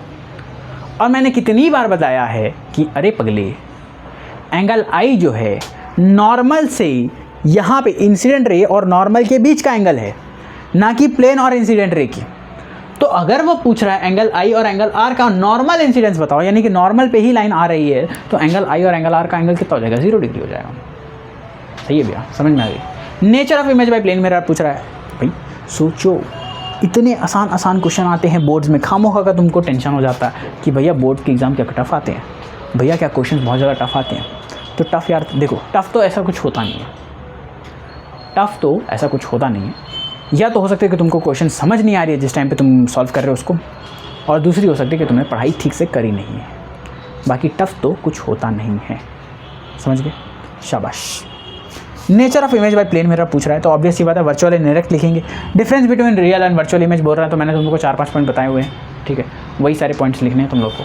State the laws of reflection, वही दोनों लॉज लिखने हैं, उसका डायग्राम बनाना है। मैंने पहले ही बता दिया है, कभी भी आधा अधूरा वाला काम नहीं करोगे। लॉज ऑफ रिफ्लेक्शन जब भी पूछे तो दोनों लॉज लिखोगे, पर डायग्राम बनाते हुए। बिना डायग्राम बनाए तुम लोग को लॉज ऑफ रिफ्लेक्शन नहीं लिखना है, सही है। Draw a ray diagram to show the path of R R when I R is parallel to its principal axis. देखो आई आर, आर आर तुम लोग को पता होगा, आर आर बोले तो रिफ्लेक्टेड रे, आई आर बोले तो इंसिडेंट रे, सही है। आर आर बोले तो रिफ्लेक्टेड रे, आई आर बोले तो इंसिडेंट रे। जब ये पैरेलल होंगे प्रिंसिपल एक्सिस के, तो कॉन्वेक्स मिरर में क्या होगा, तो भैया फोकस से पास करेगी और एक्चुअल में पास करेगी। और अगर कॉन्वेक्स पूछ दे तो वर्चुअली पास करेगी, तुम लोग को पता है ना, ऐसा अपीयर करेगा कि वहाँ पे पास कर रही है। तो तुम लोग दोनों ही डायग्राम बना सकते हो। अभी हमने लोग लेक्चर में इसको डिस्कस कर लिया है। अब देखो इस वाले में जो न्यूमेरिकल्स आएंगे, ठीक है, तुम्हारे f/2 r/2 बहुत छोटे छोटे से क्वेश्चन आएंगे, है ना। अब मैं न्यूमेरिकल्स को लेकर के अभी बहुत ज़्यादा वो नहीं कर रहा हूँ, ठीक है। चाहो तो एक आध न्यूमेरिकल्स ले लो यार, चलो फटक से कर लेते हैं, एक आध न्यूमेरिकल्स कर लेते हैं। अभी हमने 2 फॉर्मूले डिस्कस किए हैं, उन्हीं 2 फॉर्मूले के बेसिस पे एक आध हम लोग जो है डिस्कस कर लेते हैं क्वेश्चन को। देखो बहुत आसान सी चीज़ें हैं। मैं तुम लोग को एक आध न्यूमेरिकल का ऑप्शन तुम लोग को भी बताता हूँ, ठीक है। क्वेश्चन को रीड करता हूँ, ठीक है, तुम लोग क्वेश्चन को सुनना और फिर अपन इसको सॉल्व करेंगे। हाँ, क्या है, लिखने में थोड़ा सा टाइम जाता है, ठीक है, मेरे को लिखने में से कोई प्रॉब्लम नहीं है। देखो जैसे कि क्वेश्चन दे रखा है, calculate the focal length of a concave mirror whose radius of curvature is 32 centimetre. क्या बोल रहा है, कैलकुलेट, चलो मैं लिख दूँ यार, calculate the focal length of concave mirror whose radius of curvature is equals to 32 centimetre, है ना। शायद मैंने सही लिखा, बिल्कुल। Calculate the focal length of a concave mirror whose radius of curvature is 32 centimetre. अच्छा, मैंने तुम लोग एक चीज़ बताना भूल गया था ना, जो हम लोग डिस्टेंस होता है किसी चीज़ का, ठीक है, वो कहाँ से नापते हैं हम लोग, पोल से नापते हैं, है ना। अगर किसी चीज़ का डिस्टेंस नापना है तो वो हम लोग कहाँ से नापते हैं यार, पोल से नापते हैं। तो मैं अगर यहाँ पे देखूँ, ये मेरा पोल है, अगर मुझे यहाँ से आर नापना हो तो इस डायरेक्शन में चलना पड़ेगा। किस डायरेक्शन में, इस डायरेक्शन में। जब भी मैं, है ना, किसी चीज़ का डिस्टेंस लिखूँगा, अगर इधर वाले साइड लिख रहा हूँ, मेरा के इस पार लिख रहा हूँ, है ना, पोल से आगे लिख रहा हूँ, तो वो हमेशा पॉजिटिव लिखूंगा। पोल से पीछे लिख रहा हूँ तो इन लोग को हमेशा नेगेटिव मानूंगा। तो अगर आर की बात करूँ, जो कि यहाँ पे होगा, है ना, तो आर की बात करूँ तो यहाँ पे आर कितना आ जाएगा, ठीक है, तुम लोग को दिखाई दे रहा है कि नहीं दे रहा पता नहीं, बड़े बड़े लिखने पड़ेंगे, -32 सेंटीमीटर। नेगेटिव क्यों लिखा बेटा, पोल से कैलकुलेट करेगा तो नेगेटिव आएगा। और यहाँ पे साइन कन्वर्जन में भी बहुत लोग गड़बड़ करेंगे। एफ होता है यार r/2, तो -32 डिवाइडेड बाई 2, इसका आंसर निकल के आ जाएगा, कितना होता है फटाफट से बताओ भैया। 2 से 1 कटा, ये कटा है 12, कुछ भी, क्या बात कर रहे हो, अरे सॉरी गलती हो गई, 16। भैया मैथ्स नहीं आती आपको, ओहो, ये तो कहीं और बेइज्जती हो रही है। हाँ भाई चेक करें, 3 1 जा, 2 1 जा 2 और 12 कितना होता है? अरे भैया 16 ही होता है। मजाक कर रहे हो हमारे साथ, क्या आपको मैथ्स नहीं आती है ना? मजाक कर रहे हो। चलो देखो 16 सेंटीमीटर माइनस में इसका आंसर है। मेरे को लगा ही था बहुत लोग देख करके ना खुश हो रहे होंगे, मास्टर को कैलकुलेशन नहीं आ रही है ना, इसके हम कमेंट में लिखेंगे कि तुमको कैलकुलेशन नहीं आती। अरे बेटा, हमको ऐसी कैलकुलेशन आती है जो तुम कभी कर नहीं पाओगे, ठीक? हाँ, बच्चे हो, बच्चे जैसे रहो। चलो, तो अब मैंने फटाफट से यहाँ पे क्यों एक्सप्लेन किया। देखो, यहाँ पे एक्सप्लेन करना ज़रूरी था कि नेगेटिव साइन आना चाहिए। कॉनकेव मिरर में बोल रहा है, कॉनकेव मिरर में बोल रहा है, तो यहाँ पोल से इधर की डायरेक्शन में तुम कैलकुलेट करोगे तो यहाँ पे नेगेटिव साइन लोगे और लोग यहीं पे गड़बड़ करते हैं। एक और क्वेश्चन देखो, जैसे कि अगर मैं तुमको बोल दूँ, है ना, find the radius of curvature of a spherical mirror, है ना, the radius of curvature of spherical mirror is 30 centimetre, find the focal length. अब radius of curvature of a spherical mirror बोल दिया है, लेकिन यहाँ पे कोई चीज़ वैसे उसने वो नहीं किया, क्या बोलते हैं, स्पेसिफाई नहीं किया कि कॉन्वेक्स या कॉनकेव है। जहाँ पे अगर कंडीशन तुमको स्पेसिफाई नहीं कर रहा कि कौन सी चीज़ है कहाँ पे नहीं है, तो वहाँ पे पॉजिटिव मान लेना। अगर कोई कंडीशन स्पेसिफाई नहीं कर रहा तो पॉजिटिव मान के चलोगे, और अगर स्पेसिफाई कर दिया कि कॉनकेव मिरर की बात कर रहा तो कहाँ पे लोगे भैया? नेगेटिव लोगे। बात क्लियर है? क्या करोगे? उसको नेगेटिव लोगे, ठीक है। अब तुमको ऐसे 2-3 क्वेश्चन बताएं, है ना। एक और क्वेश्चन बोलते हैं, फाइंड द नेचर, चलो लिखो तुम लोग, क्या करो, नोट डाउन करो। Find the nature and focal length of a spherical mirror whose radius of curvature is +24। फटाफट, मेरे को पता है तुम लोग आलसी हो, ठीक है, लिखना तो आखिर मुझे ही पड़ेगा। अगर ये क्लास होती मेरी ऑफलाइन वाली तो मैं डेफिनेटली इस चीज़ को नहीं लिखता, रीड करके तुम लोग से लिखवाता और बोलता कि चलो लिखो। लेकिन मुझे पता है कि तुम यहाँ पे ऐसा काम तो करने वाले हो नहीं, ऑनलाइन वाले बच्चे, है ना। फाइंड दी नेचर, है ना, find the nature and focal length of mirror whose R equals to, बोलो कितना भैया? ओ भैया +24 बोला तो समझ में आ गया भैया मुझे। ये कंडीशन कौन सी वाली है?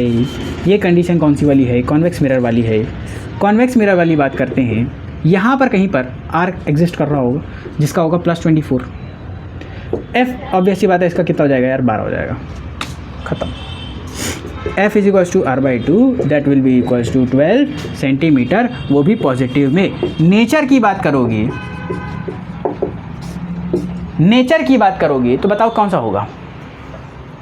नेचर बताना पड़ेगा ना। तो हमने तो पहले ही बता दिया कि भैया यहाँ पे जो स्फेरिकल मिरर है, अगर उसका रेडियस ऑफ कर्वेचर पॉजिटिव आ रहा है तो हम लोग पोल से इधर की तरफ डायरेक्शन नाप रहे हैं, और पोल से इस डायरेक्शन में नाप रहे हो तो इसको पॉजिटिव मानते हैं। यानी कि ये वाला मिरर जो हो जाएगा वो हो जाएगा आपका कॉन्वेक्स। कौन सा हो जाएगा मेरा बेटा? कॉन्वेक्स।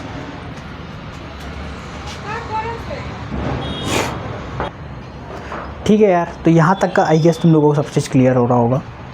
कहीं पर कोई डाउट, कोई समस्या या कोई सवाल या कोई संदेह तुम लोग को आ रहा हो तो बता सकते हो, ठीक है। आज जो है डिस्टर्बेंस बहुत ज़्यादा हो रही है, बाहर से हल्ला वल्ला बहुत ज़्यादा हो रहा, तुम लोग को पता है 2 फेस्टिवल चल रही हैं, पर उसके साथ एक और चीज़ होती है जो हल्ला बहुत ज़्यादा करती है। अब मैं नाम नहीं ले सकता, लेकिन तुम लोग समझ सकते होगे, ठीक। चलो अब फटाफट से देखते हैं rules for image formation. Rules for image formation, हम लोग फटाफट से रूल्स चेकआउट कर लेते हैं। देखो, अगर आई आर पैरेलल है, पैरेलल टू प्रिंसिपल एक्सिस, तो यार वो कहाँ से पास करेगी? जल्दी बताओ। Then it will pass from focus. सबको पता यार, अगर मैं कोई मिरर बनाऊँ, है ना, जैसे कि ये अगर मेरा लाइन, है ना, एक काम करो तो ये कॉन्वेक्स हो जाएगा। कॉनकेव वाले मिरर से समझते हैं, ठीक है। बाकी तो तुम लोग दोनों ही तरीके से समझना है, ठीक है। मैं दोनों ही ड्रॉ करते हुए दिखाऊंगा अभी तुम लोग को। हाँ, ये कॉनकेव ले लिया, कॉनकेव लिया तो ध्यान देना यहाँ से पास करेगा ये, तो ये पॉइंट क्या हो जाएगा? फोकस। तो वही बोल रहा हूँ, आई आर ये जो है, ये वाली आई आर अगर प्रिंसिपल एक्सिस के पैरेलल है तो वो कहाँ से पास करेगा यार? फोकस से पास करेगा। ये हो गया मेरा पहला रूल, है ना। दूसरा रूल अपीयर करता हुआ भी दिखाई दे सकता ना, मुझे अपीयर करता हुआ भी तो दिखाई दे सकता ना। दोनों केस के लिए पहला रूल मेरा क्लियर है। दूसरा रूल भैया, दूसरा रूल क्या है? अगर मेरी लाइट है ना, अगर मेरी light IR is passing through C बोले तो सेंटर ऑफ कर्वेचर, देन अगर C से पास कर रही है then it will retrace back on its path. अगर मेरी लाइट है ना, यहाँ पे देखो, अगर मेरी लाइट C से पास कर रही है ये IC, तो उसी में क्या करेगी? वापस आ जाएगी। अगर मेरी लाइट C से पास कर रही है ना, तो उसी पे क्या करेगी यार? फटाक से वापस आ जाएगी। क्लियर है क्या? ठीक है। तुम बोलोगे भैया आप तो बार बार बुक में देख रहे हो, क्या आपको ये बातें नहीं पता? हाँ भैया, स्कैम कर रहे हो हमारे साथ? बेटा देख, बात यह है कि मेरी नज़र बुक पे पड़ गई है ना, और मैं देखता रह गया कि वहाँ पे क्या लिखा है।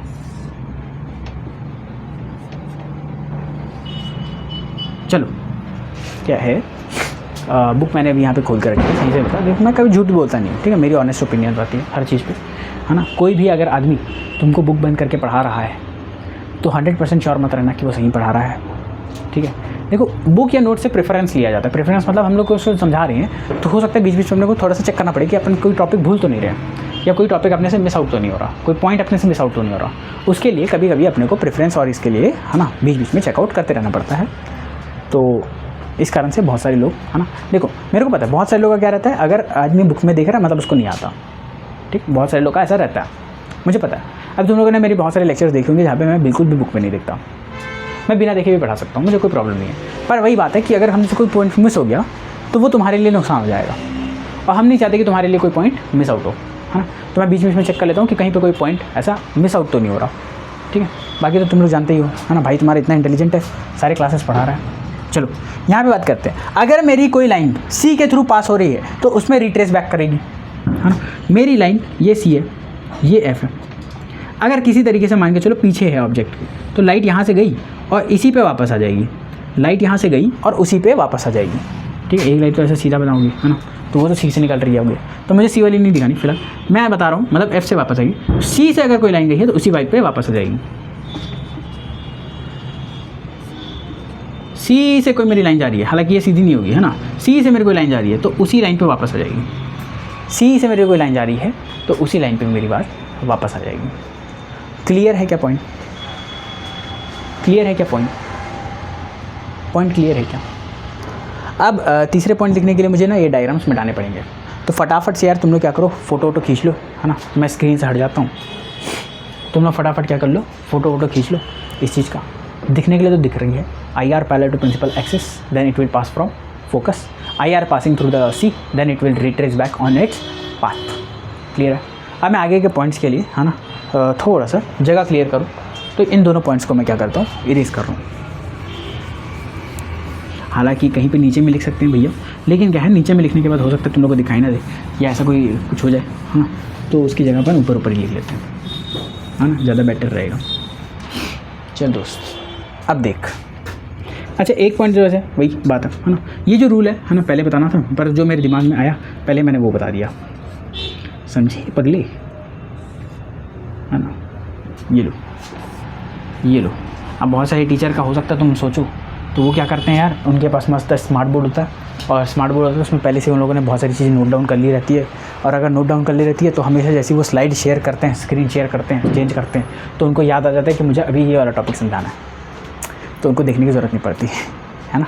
देखने की क्या ज़रूरत है, मैं देख ही नहीं रहा हूँ, हैं, मैं तो बस झाँक रहा हूँ, जैसे झाँक रहा हूँ। चलो अगर मैं ये बोल रहा हूँ कि मेरी कोई लाइट फोकस से निकल के आ रही है, भैया अगर ये फोकस है तो ये पैरेलल निकल जाएगी, किसके पैरेलल भैया, प्रिंसिपल एक्सिस के पैरेलल निकल जाएगी, ठीक है। हमने पहले पॉइंट लिख दिया है, फिर हम एक्सप्लेन कर देंगे।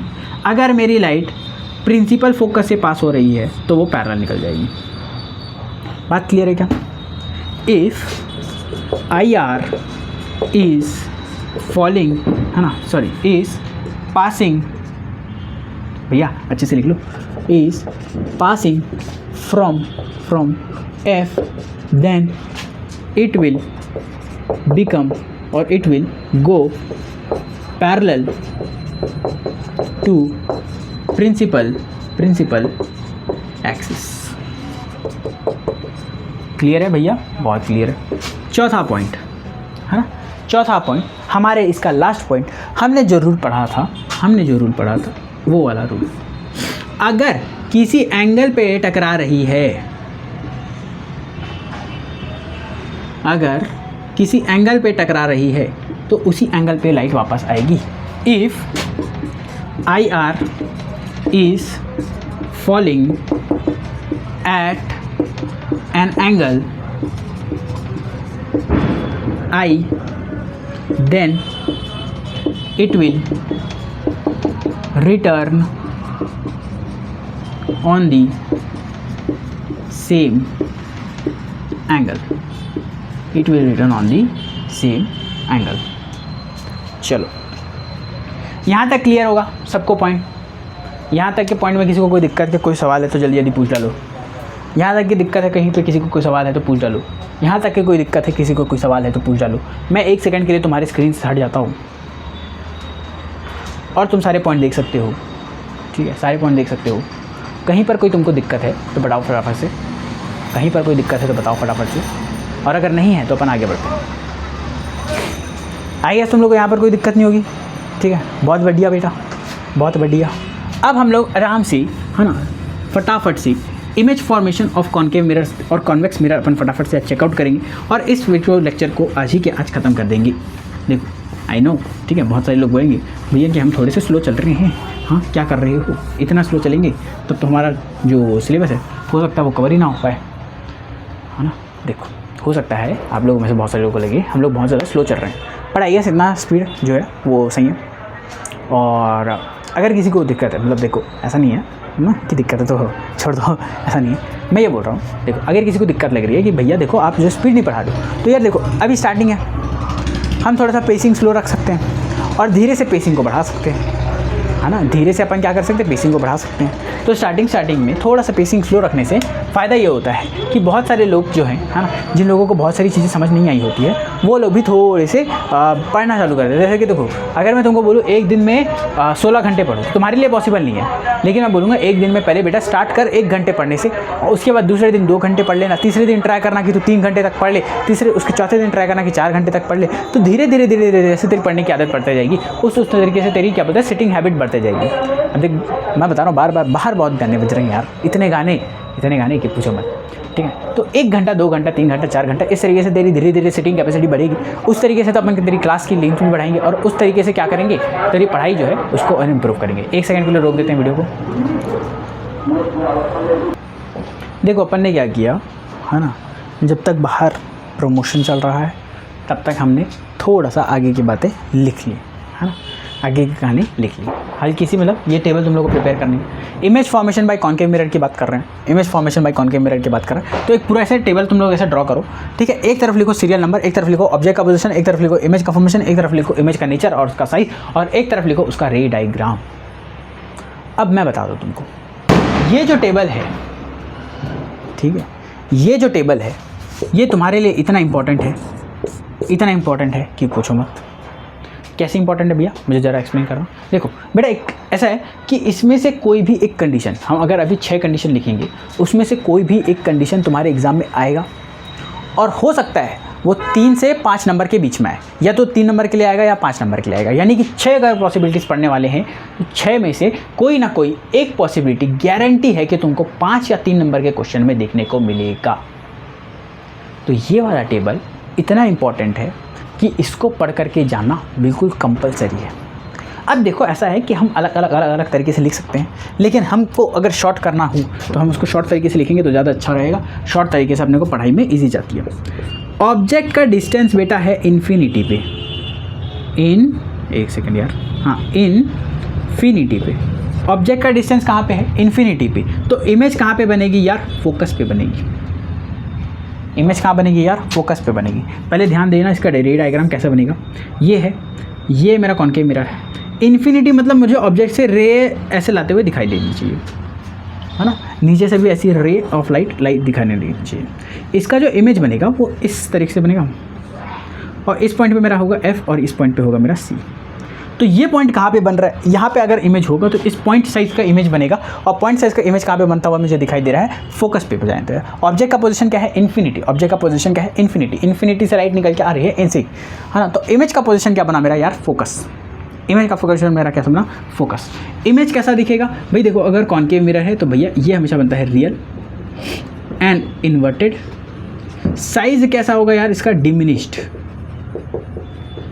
है ना, या फिर तुम लिख सकते हो पॉइंट साइज, बिल्कुल पॉइंट जितना दिखेगा, एकदम छोटा सा पिंडी जैसा। भाई इन्फिनिटी से कोई इमेज है तो क्या तुमको देख पाओगे कि किसी लेंस पे इन्फिनिटी अगर तुम, बहुत लोगों को इसका कंसेप्ट नहीं पता, ठीक है। तो इन्फिनिटी का मतलब ऐसा है कि एक ऐसा डिस्टेंस जो तुम्हारे लिए चलना पॉसिबल नहीं है। फॉर एग्जाम्पल, एक एग्जाम्पल दो इन्फिनिटी को समझने के लिए। तो देखो यार, है ना, एक तुम हो और एक है चींटी।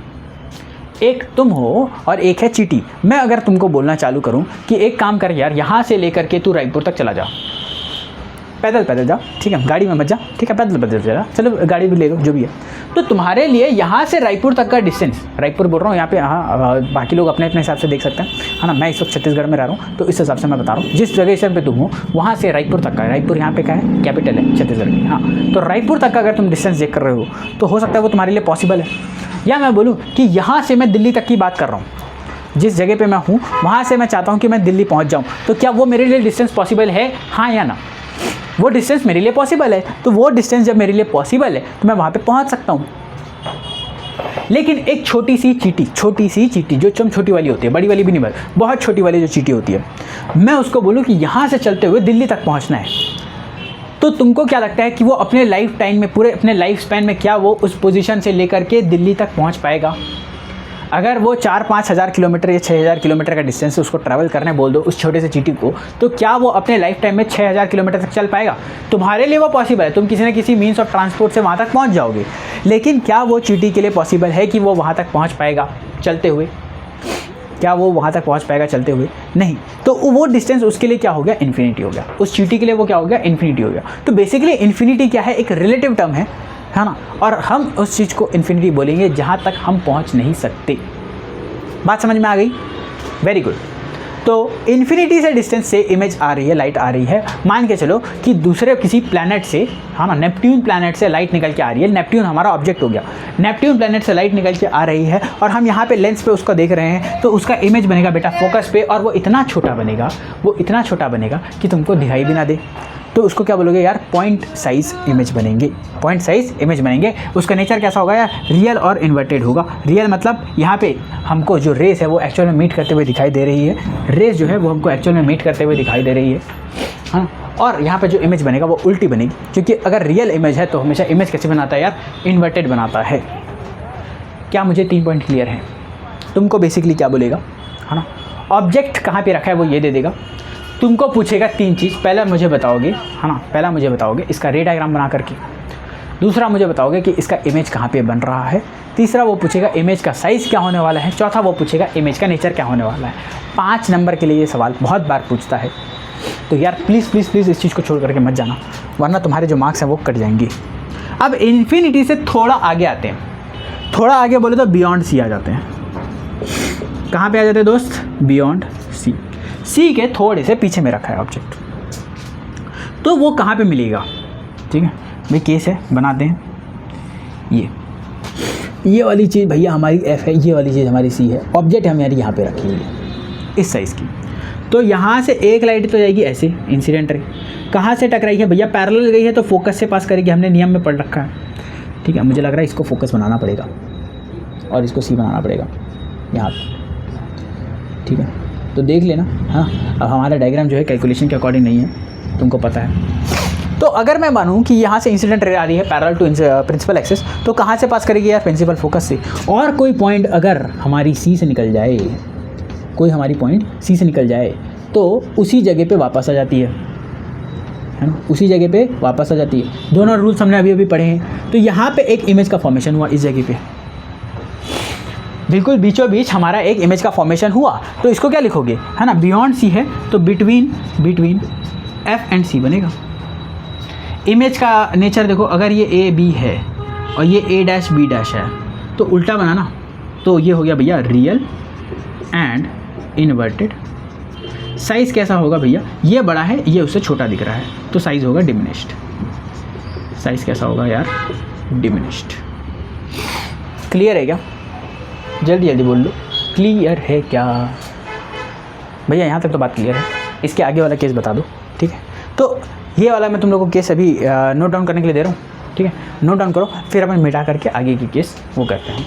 मैं स्क्रीन से हट चुका हूँ, अगर आपको कोई चीज़ दिखाई नहीं दे रही है स्क्रीन पर तो मैं चेक कर रहा हूँ, है ना, और आई होप सो कि 2 लाइट के बीच में ही बनेंगे, है ना, हमारी इसमें तो वो दिखाई तो दे रही है, बिल्कुल दिखाई दे रही है। अब हम आगे का डिस्कशन स्टार्ट कर सकते हैं, आगे का डिस्कशन हम स्टार्ट कर सकते हैं। इसको पूरा मिटा देते हैं, इसको पूरा मिटा देते हैं, है ना, और हम लोग आगे के पॉइंट्स को डिस्कस करते हैं। अब तुम लोगों को टेबल तो समझ में आ ही गया है कि कौन कौन से बनाने वाले हैं, तो बिना टेबल बनाए हम सिर्फ डायग्राम, उसके नेचर, उसकी साइज़ को अपन लिखेंगे और फटाफट से बातें करेंगे। आ जाओ बेटी आ जाओ, हाँ, और बताओ जीवन कैसा चल रहा है। नंबर 3 है ना, ऑब्जेक्ट का डिस्टेंस है एट सी बन रहा है हमारा। ऑब्जेक्ट डिस्टेंस क्या हो गया, एट सी हो गया। तो इमेज कहाँ पे बनेगा यार, वो भी एट सी पे बनेगा। हाँ भैया ये बात तो पता थी। इमेज का ये कैसा बनेगा भैया, रियल एंड इन्वर्टेड बनेगा। और उसका साइज़ क्या होगा भैया, अगर सी पे बन रहा है तो सेम साइज़ होगा, same as that of OBG, बोले तो ऑब्जेक्ट के जितना उसका साइज़ होगा। भैया इसका रे डायग्राम बना करके दिखा दो ना, बिल्कुल दिखाएंगे यार। ये सी है, इस सी पे हमारा ये ऑब्जेक्ट खड़ा है, ये सी है, ये ऑब्जेक्ट खड़ा है, और यहाँ से एक लाइन गई पैरेलल। अगर प्रिंसिपल एक्सिस के पैरेलल है तो लाइन कहाँ से पास करेगी, फोकस से।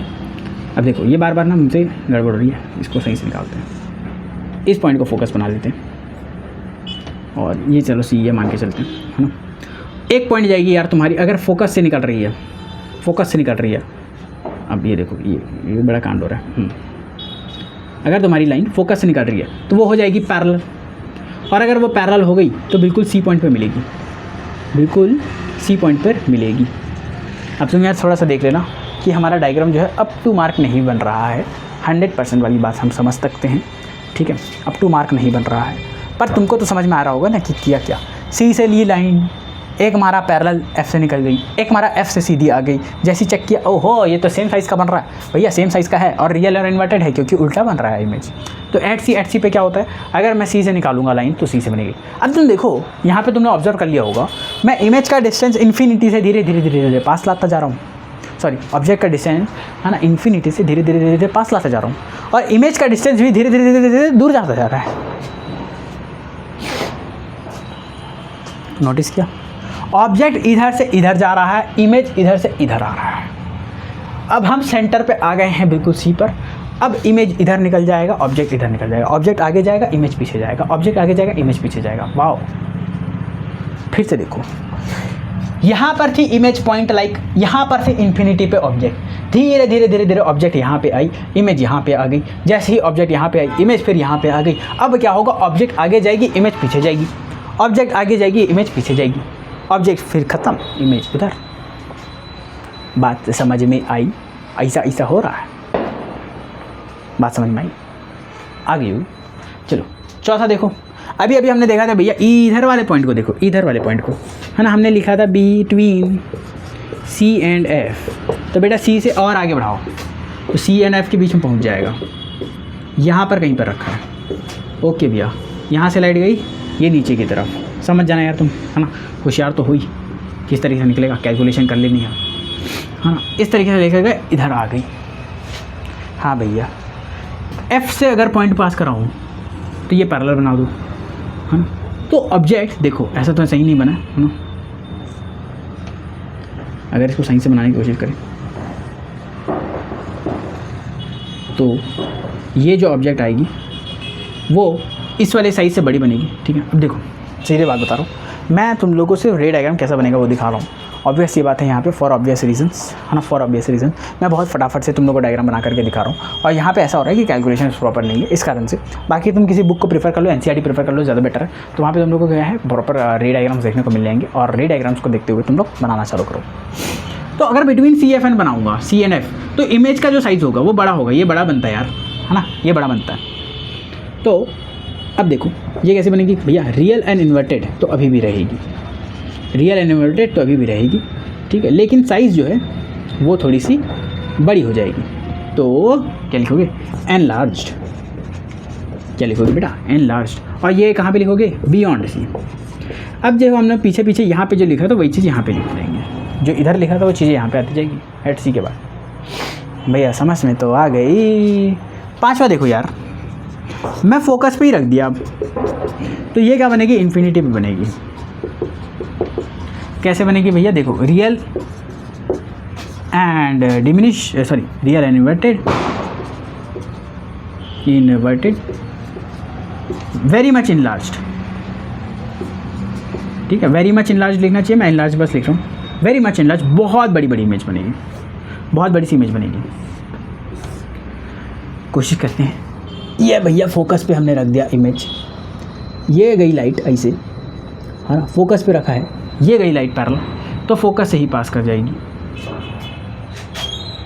फोकस से निकालूंगा ऑब्जेक्ट तो कहाँ जाएगी, फोकस से ही जाएगी। यहाँ पे कहीं पे होगा तुम्हारा C पॉइंट, है ना बेटा, गौर फरमाना।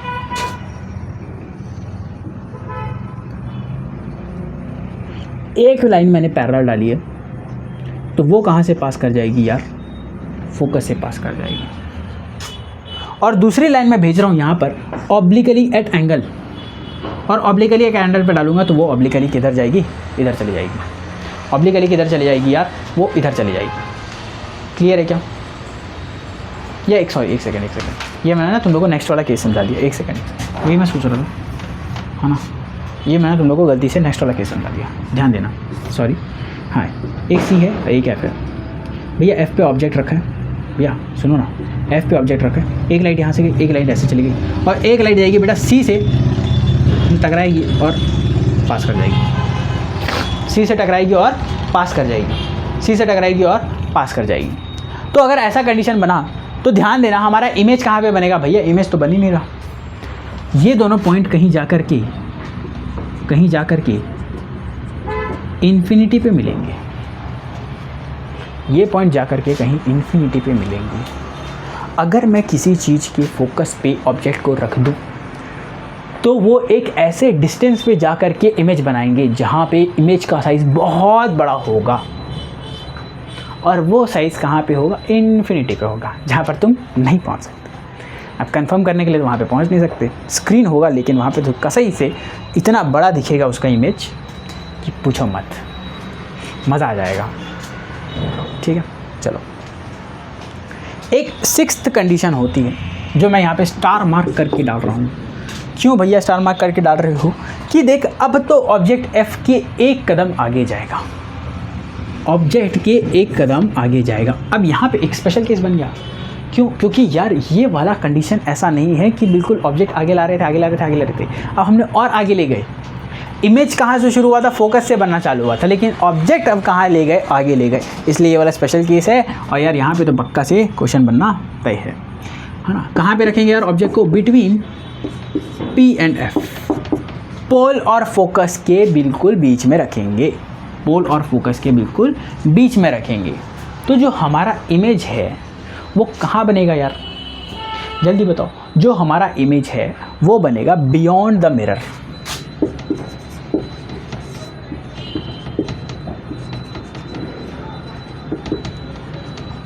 बियॉन्ड द मिरर लिखेंगे आप, एक सेकेंड, सॉरी यार देखो, अभी क्या हो रहा है ना, बार बार डिस्टर्ब होने के कारण तुम लोग समझ सकते हो। और काफ़ी ज़्यादा मैं थक गया हूँ आज, है ना, तो दिमाग थोड़ा सा आउट हो जाता। बियॉन्ड द मिरर नहीं लिखोगे यार, बियॉन्ड द मिरर थोड़ी नहीं लिखो, मिरर के पीछे बनेगा लिखोगे।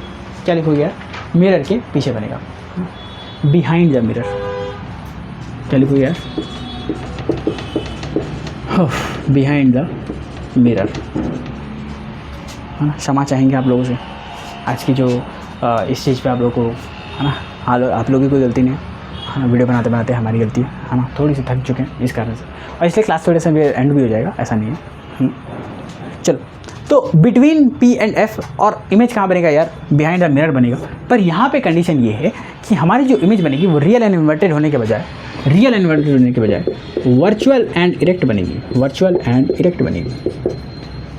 साथ ही साथ इसका जो साइज़ है वो भी होगा मैग्नीफाइड, साथ ही साथ इसका जो साइज़ है वो बोलोगे मैग्नीफाइड, और बोलोगे एनलार्ज्ड।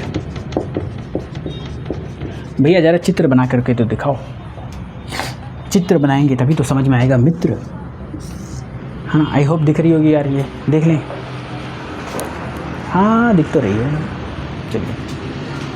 चलिए चलिए चलिए डिस्कस कर लेते हैं, मार्कर का भी इंक खत्म होने वाला है। चलो, ये बेटा P है, ये बेटा F है, ये बेटा C है। ऑब्जेक्ट मैं बना देता हूँ यहाँ पर, तो इसकी एक लाइट तो मैं पैरेलल बना दूंगा, और पैरेलल बना दूंगा तो ये F से पास कर जाएगी। दूसरी लाइट मुझे ऑब्लिकली डालनी पड़ेगी किसी एक एंगल पे, पर्टिकुलर एंगल पे, और वो इस तरीके से चली जाएगी, है ना। एक सेकेंड थोड़ा सा सुधार दें चित्र को। ये गई, ये ऐसे निकल के आई है, ये किसी एंगल पे डाला है, वो ऐसे निकल के जाएगी। अब ये दोनों लाइन को जब पीछे तुम निकालना चालू करोगे, पीछे एक्सटेंड करना चालू करोगे, तो ये यहाँ कहीं पे मिलेगी। तो ये बिहाइंड द मिरर पे मिल रही है और इसका साइज़ बढ़ गया। वर्चुअल है, इरेक्ट है, अगर ये ए बी है तो ये ए डैश बी डैश है। तो वर्चुअल है, इरेक्ट है, इनलार्ज है, मैग्नीफाइड है, और बिहाइंड द मिरर है, और बिहाइंड द मिरर है। ये कंडीशंस किसकी हो गई, ये कंडीशंस हो गई image formation for concave mirrors की। ओ बेटे इधर देखो, इधर उधर क्या देख रहे हो, इधर देखो, मेरी आंखों में देखो। और अब तुमको समझ में आ गई कि 6 केसेस जो हमने बात की वो कौन कौन सी है। इमेज फॉर्मेशन की तुम्हारी सारी बात क्लियर हो गई। अब हम लोग कॉन्वेक्स मिरर की बात करेंगे और आज यहीं पर समाप्त कर देंगे क्लास को, ठीक है। Image formation by convex mirror देखेंगे और हम इस बात को समाप्त कर देंगे आज के आज। और फिर कल के वाले लेक्चर में हम इस पूरे लेक्चर को, मतलब इस पूरे चैप्टर को ही समाप्त करके ख़त्म कर देंगे। भैया सही बात कर रहे हो क्या, हैं? बहुत सारा टॉपिक नहीं बचा है बेटा। देख, थ्योरी सी बातें हैं, है ना, थ्योरी बचे हैं, समझने वाली चीज़ें ख़त्म हो रखी है, कुछ चीज़ें और समझने वाली है, उसके बाद तो अपना पूरा ही थ्योरी है ना। आज अपन ने कंप्लीट कर लिया अपना रिफ्लेक्शन वाला पार्ट में से बहुत इंपॉर्टेंट पार्ट अपने कवर कर लिया, इमेज फॉर्मेशन, जहाँ से शॉर्ट क्वेश्चन बनता है। उसके बाद नेक्स्ट क्लास में अपन को जो पढ़ना है, दैट विल बी एप्लीकेशंस। थोड़े बहुत जो इन लोगों के एप्लीकेशंस होते हैं वो पढ़ेंगे, और उसके बाद अपन सीधा स्टार्ट करेंगे अपना वो रिफ्रैक्शन वाला पार्ट, ठीक है। रिफ्रैक्शन वाले पार्ट में अपन देखेंगे थोड़ा बहुत ये क्या होता है, वो क्या होता है, उसके डेफिनेशंस पढ़ेंगे। फिर रिफ्रैक्शन से अपना एक स्नेल्स लॉ निकल के आता है जो कि कतई इंपॉर्टेंट है, हाँ। उसके न्यूमेरिकल्स आते हैं थोड़े बहुत, वो थोड़ा सा इंपॉर्टेंट है। और उसके बाद तो अपना कुछ खास है नहीं, है ना, उसके बाद तो अपना कुछ खास है नहीं। थ्योरी वाला पार्ट अपना थोड़ा सा ज़्यादा है। हो सकता है कि कल की क्लास में अपन इसको क्लास ख़त्म कर दें। अगर थोड़ा बहुत लंबा होगा क्लास तो देख लेंगे यार, है ना, थोड़ा बहुत लंबा होगा तो अपन क्लास को देख लेंगे, कोई दिक्कत नहीं है, हाँ। तो अब मैं इमेज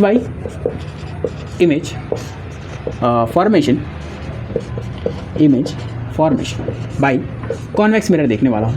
तुम लोगों को पता है थोड़ी सी लाइन टेढ़ी हो गई है, इसका मतलब ये नहीं है कि ये समझ नहीं आएगी, हमने टेढ़ी की है, हाँ। Image formation by convex mirror. अब देखो, इमेज कॉन्वेक्स बाय में 2 ही केस पॉसिबल होते हैं। पहला केस और दूसरा केस। अब मैं बात करने वाला हूँ image formation by convex mirror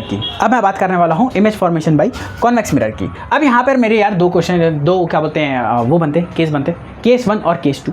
कौन से केस बनते हैं, है ना, फटाफट से देखते हैं। जब हमारा object between infinity and pole रखा हो, क्या बोल रहे हो भैया, बेटा जब हमारा ऑब्जेक्ट बिटवीन, है ना, क्या रखा हो, बिटवीन इन्फिनिटी एंड पोल रखा हो, बिटवीन इन्फिनिटी एंड पोल रखा हो। और मेरा जो दूसरा केस है बेटा वो है एट इन्फिनिटी। तुम बोलोगे भैया फिर से बुक देख रहे हो, अबे यार तुम तो बार बार पकड़ने लग गए मुझे, हैं? जब पिछले क्लास में नहीं देख रहा था तब तो कुछ नहीं बोल रहे थे। देखो हाँ, मैं ये बोल रहा हूँ कुछ इंपॉर्टेंट पॉइंट्स हैं, हाँ। जो हो सकता है कि छूट जाते हैं। हालांकि ऐसा तो नहीं होगा, हाँ ना, मैं पढ़ा रहा हूँ तो ऐसा कुछ भी नहीं होने वाला कि तुम्हारे कोई इंपॉर्टेंट पॉइंट या छोटे मोटे पॉइंट्स छूट जाएँ। देखो जैसे कि रिफ्लेक्टर वाली चीज़ थी, एक रिफ्लेक्टर क्या होता है, ऐसा टाइप के क्वेश्चंस। हालांकि इस पर ज़्यादा क्वेश्चंस नहीं पूछते। देखो मेरा जो अभी तक का पढ़ाने का आदत है ना, उसमें ऐसे कि जब मैं पढ़ाता हूँ तो मैं सारे पॉइंट्स पढ़ाता हूँ, ठीक है, छोटे या बड़े जो भी हो, हर चीज़ को कवर करता हूँ ताकि एग्ज़ाम में किसी को कोई मिस्टेक ना हो। ठीक है, मैंने तुम लोगों को पहले बता रखा है, लोगों के पढ़ाने का तरीका अलग होता है। मैं बीच बीच में बिल्कुल रेफरेंस लेता रहूँगा ताकि कोई ऐसी चीज़ गड़बड़ मत हो जाए या कोई चीज़ ऐसे छूट मत जाए। ठीक है, तो अगर किसी लोग को प्रॉब्लम हो यार तो देख लो, है ना। तुम बोलोगे तो मैं बिना देखे भी पढ़ा सकता हूँ, है ना। हालांकि मैं बिना देखे ही पढ़ा रहा हूँ, मैंने देख देखे तो कुछ पढ़ाया नहीं जाता। मैं बस रेफरेंस ले लेता हूँ बीच बीच में कि यार कहीं पर कोई चीज़ गलती ना हो जाए। और ये बहुत इंपॉर्टेंट है ना, पढ़ाते समय ये बहुत इंपॉर्टेंट है। मैंने बहुत सारे टीचर्स को देखा है जो कॉन्फिडेंस में पढ़ाते हैं और इस तरीके से बेधड़क पढ़ा रहे हैं कि जो चीज़ पढ़ा रहे हैं वो चीज़ बिल्कुल गलत है, साफ गलत है। तो बहुत सारे लोग ऐसा करते हैं, तो इसलिए मैं हमेशा प्रेफर करता हूँ कि देखो ऐसा तो कुछ करना नहीं है, है ना। और बाकी मैं जो बता रहा हूँ वो तो सारी सही से सही है, पर कभी कभी है ना ऐसा हो जाता है कि दिमाग में बहुत सारी चीज़ें चल रही होती है, ठीक है, और एक चीज़ बताना होता है, बता कुछ और चीज़ आता है ना। तुम लोगों को भी पता होगा पैरेलली मैं कितने सारे क्लासेस अभी वो कर रहा हूँ। ऑनलाइन भी देखोगे तो 3 क्लासेस अलग अलग तरीके से चल रही है। एक BSc ऊपर वाली चल रही है, BSc MSc वालों की चल रही है, 12+ वाले क्लासेस की चल रही है, एक क्लास 12 वालों की चल रही है और एक तुम्हारी चल रही है क्लास 10 वालों की। तो इतने सारे क्लासेस में हो सकता है कभी कुछ बताते बताते कुछ और लिख दूँ, है ना, ऐसा भी हो सकता है। तो वही चीज़ों को अवॉइड करने के लिए अपन ऐसा बीच बीच में कर लेते हैं। सही है, चलो अब तक तुम लोग को समझ में आ गई होगी। चलो अब हम लोग कंडीशन, है ना, ये तो हमारा ऑब्जेक्ट पोजीशन, ऑब्जेक्ट पॉस, यहाँ पे अपन लिखेंगे यार इमेज पॉस, है ना, इमेज पोजीशन। और उसके बाद यहाँ पे अपन लिख लेंगे यार नेचर, और यहाँ पे बना लेंगे अपन रे डायग्राम। मैं जिस प्रेफरेंस ले रहा हूँ, है ना, वो इतना ज़्यादा कंफ्यूजिंग लग रहा है मुझे कि मैं क्या बताऊँ, ठीक है। चलो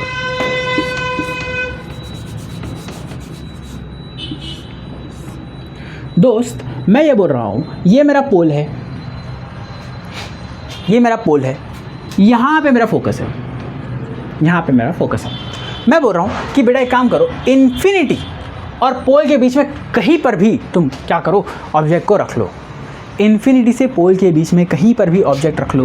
ये इन्फिनिटी है, ये पोल है, यहाँ से तुम कहीं पर भी ऑब्जेक्ट रख लो, इमेज हमेशा एक ही जगह बनेगी। देखते जाओ कैसे। ये बेटा आई लाइट ऐसे, हाँ, ये लाइट इधर से पास कर जाएगी ऐसे, हाँ।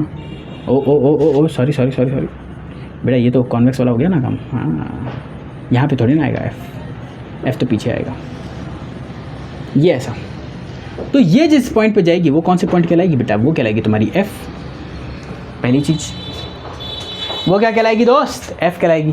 दूसरा, अगर मैं इसको ऑब्लिकली भेजूँ किसी एक एंगल पे तो वो उसी एंगल पे टकरा करके वापस जाएगी, तो मेरे इमेज का साइज़ कैसा बना, इमेज क्या साइज़, नेचर एंड साइज। मेरा भैया ये बना वर्चुअल, भैया ये होता है इरेक्ट, और ये जो साइज़ है वो है डिमिनिश्ड। और इमेज का पोजीशन कहाँ पे आ रहा है ज़रा देखना है यार, वो आ रहा है between F and P. At infinity की बात करें तो भैया ये मेरा कॉन्वेक्स लेंस है ना, ये मेरा कॉन्वेक्स लेंस है। एट इन्फिनिटी हमारा यार ये इमेज जो है, ऑब्जेक्ट जो है वो इन्फिनिटी से आ रही है। वो क्या कर रही है, इन्फिनिटी से आ रही है, यानी कि यहाँ कहीं पर होगा ऑब्जेक्ट ऐसा। तो इन्फिनिटी रेज आ रही हैं, इन्फिनिटी से रेज आ रही हैं, वो गई ऐसे, ये पॉइंट पे जाकर के मिलेगी, जिस पॉइंट का नाम रहेगा F। ये जिस पॉइंट पर जाकर मिलेगी उस पॉइंट का नाम क्या रहेगा दोस्त, F रहेगा। तो ये कहाँ पे मिलेगी, F पे मिलेगी। सेम केस वहाँ पे बना था, सेम केस यहाँ पे भी बनेगा। अगर यार तुम्हारा पोजीशन से यहाँ पे है तो ये एट F बनेगा। सिर्फ डिफरेंस ये रहेगा कि जब वहाँ पे आती थी तो यहीं पे बनती थी in front of the mirror, और ये बन रही है यार बिहाइंड द मिरर, तो at F behind the mirror. चलो यहाँ तक क्लियर होगा सबको, हाँ। At infinity at F behind the mirror. Image का साइज़ कैसा है यार, वर्चुअल है, एंड इरेक्ट है, वर्चुअल एंड इरेक्ट है, वर्चुअल एंड इरेक्ट है। और इसका साइज़ कैसा है, हाईली डिमिनिश्ड, बहुत छोटा बनेगा, point like structure.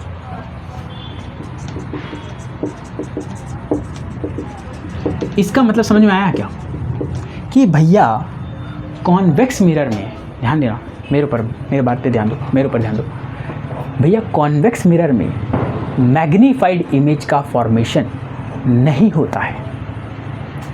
Assertion reason के लिए एक बहुत ही इम्पॉर्टेंट सवाल कि भैया, हाँ भैया, जो हमारा मैग्नीफाइड इमेज है वो कॉन्वेक्स में नहीं बनता है, मैग्नीफाइड इमेज हमेशा मेरा कॉन्केव में बनता है। सही है कि नहीं है? सही है कि नहीं है? सही है, बिल्कुल सही है भैया आपकी बात, और हम ना माने ऐसा हो ही नहीं सकता। ठीक है, तो आपकी बात हमने मान ली और हमको समझ में आ गई कि भैया जो इमेज का फॉर्मेशन है ना, वो होता है किस तरीके से कॉन्केव मिरर में और किस तरीके से होता है कॉन्वेक्स मिरर में। ये बात हम लोग को क्लियर हो गई, और हम लोग को ये भी बात क्लियर हो गई कि हमको किस तरीके से पढ़ना है, और हमको ये भी बात क्लियर हो गई कि अब वीडियो का एंड आ चुका है, हम लोग को लेक्चर का एंड आ चुका है। यहाँ तक हम सारे के सारे नोट्स बना लेंगे, और यहाँ आने के लिए आप लोगों का बहुत बहुत धन्यवाद। ठीक है, थैंक यू यार, तुम लोग समझ में आ रही होगी, है ना। इस लेक्चर को ख़त्म करने का 2-3 रीज़न है। पहला, बाहर बहुत हल्ला हो रहा है, दूसरा पेन का मार्कर का इंक खत्म हो गया, और तीसरा आज का हम लोग जो टॉपिक है ना, ये हम लोग को समझाने में बहुत सारा टाइम चला गया, तो हो सकता है ये लेक्चर थोड़ा सा लंबा दिखते हैं, थोड़ा सा, जो तुम लोग के लिए जनरली वही लंबा हो जाता।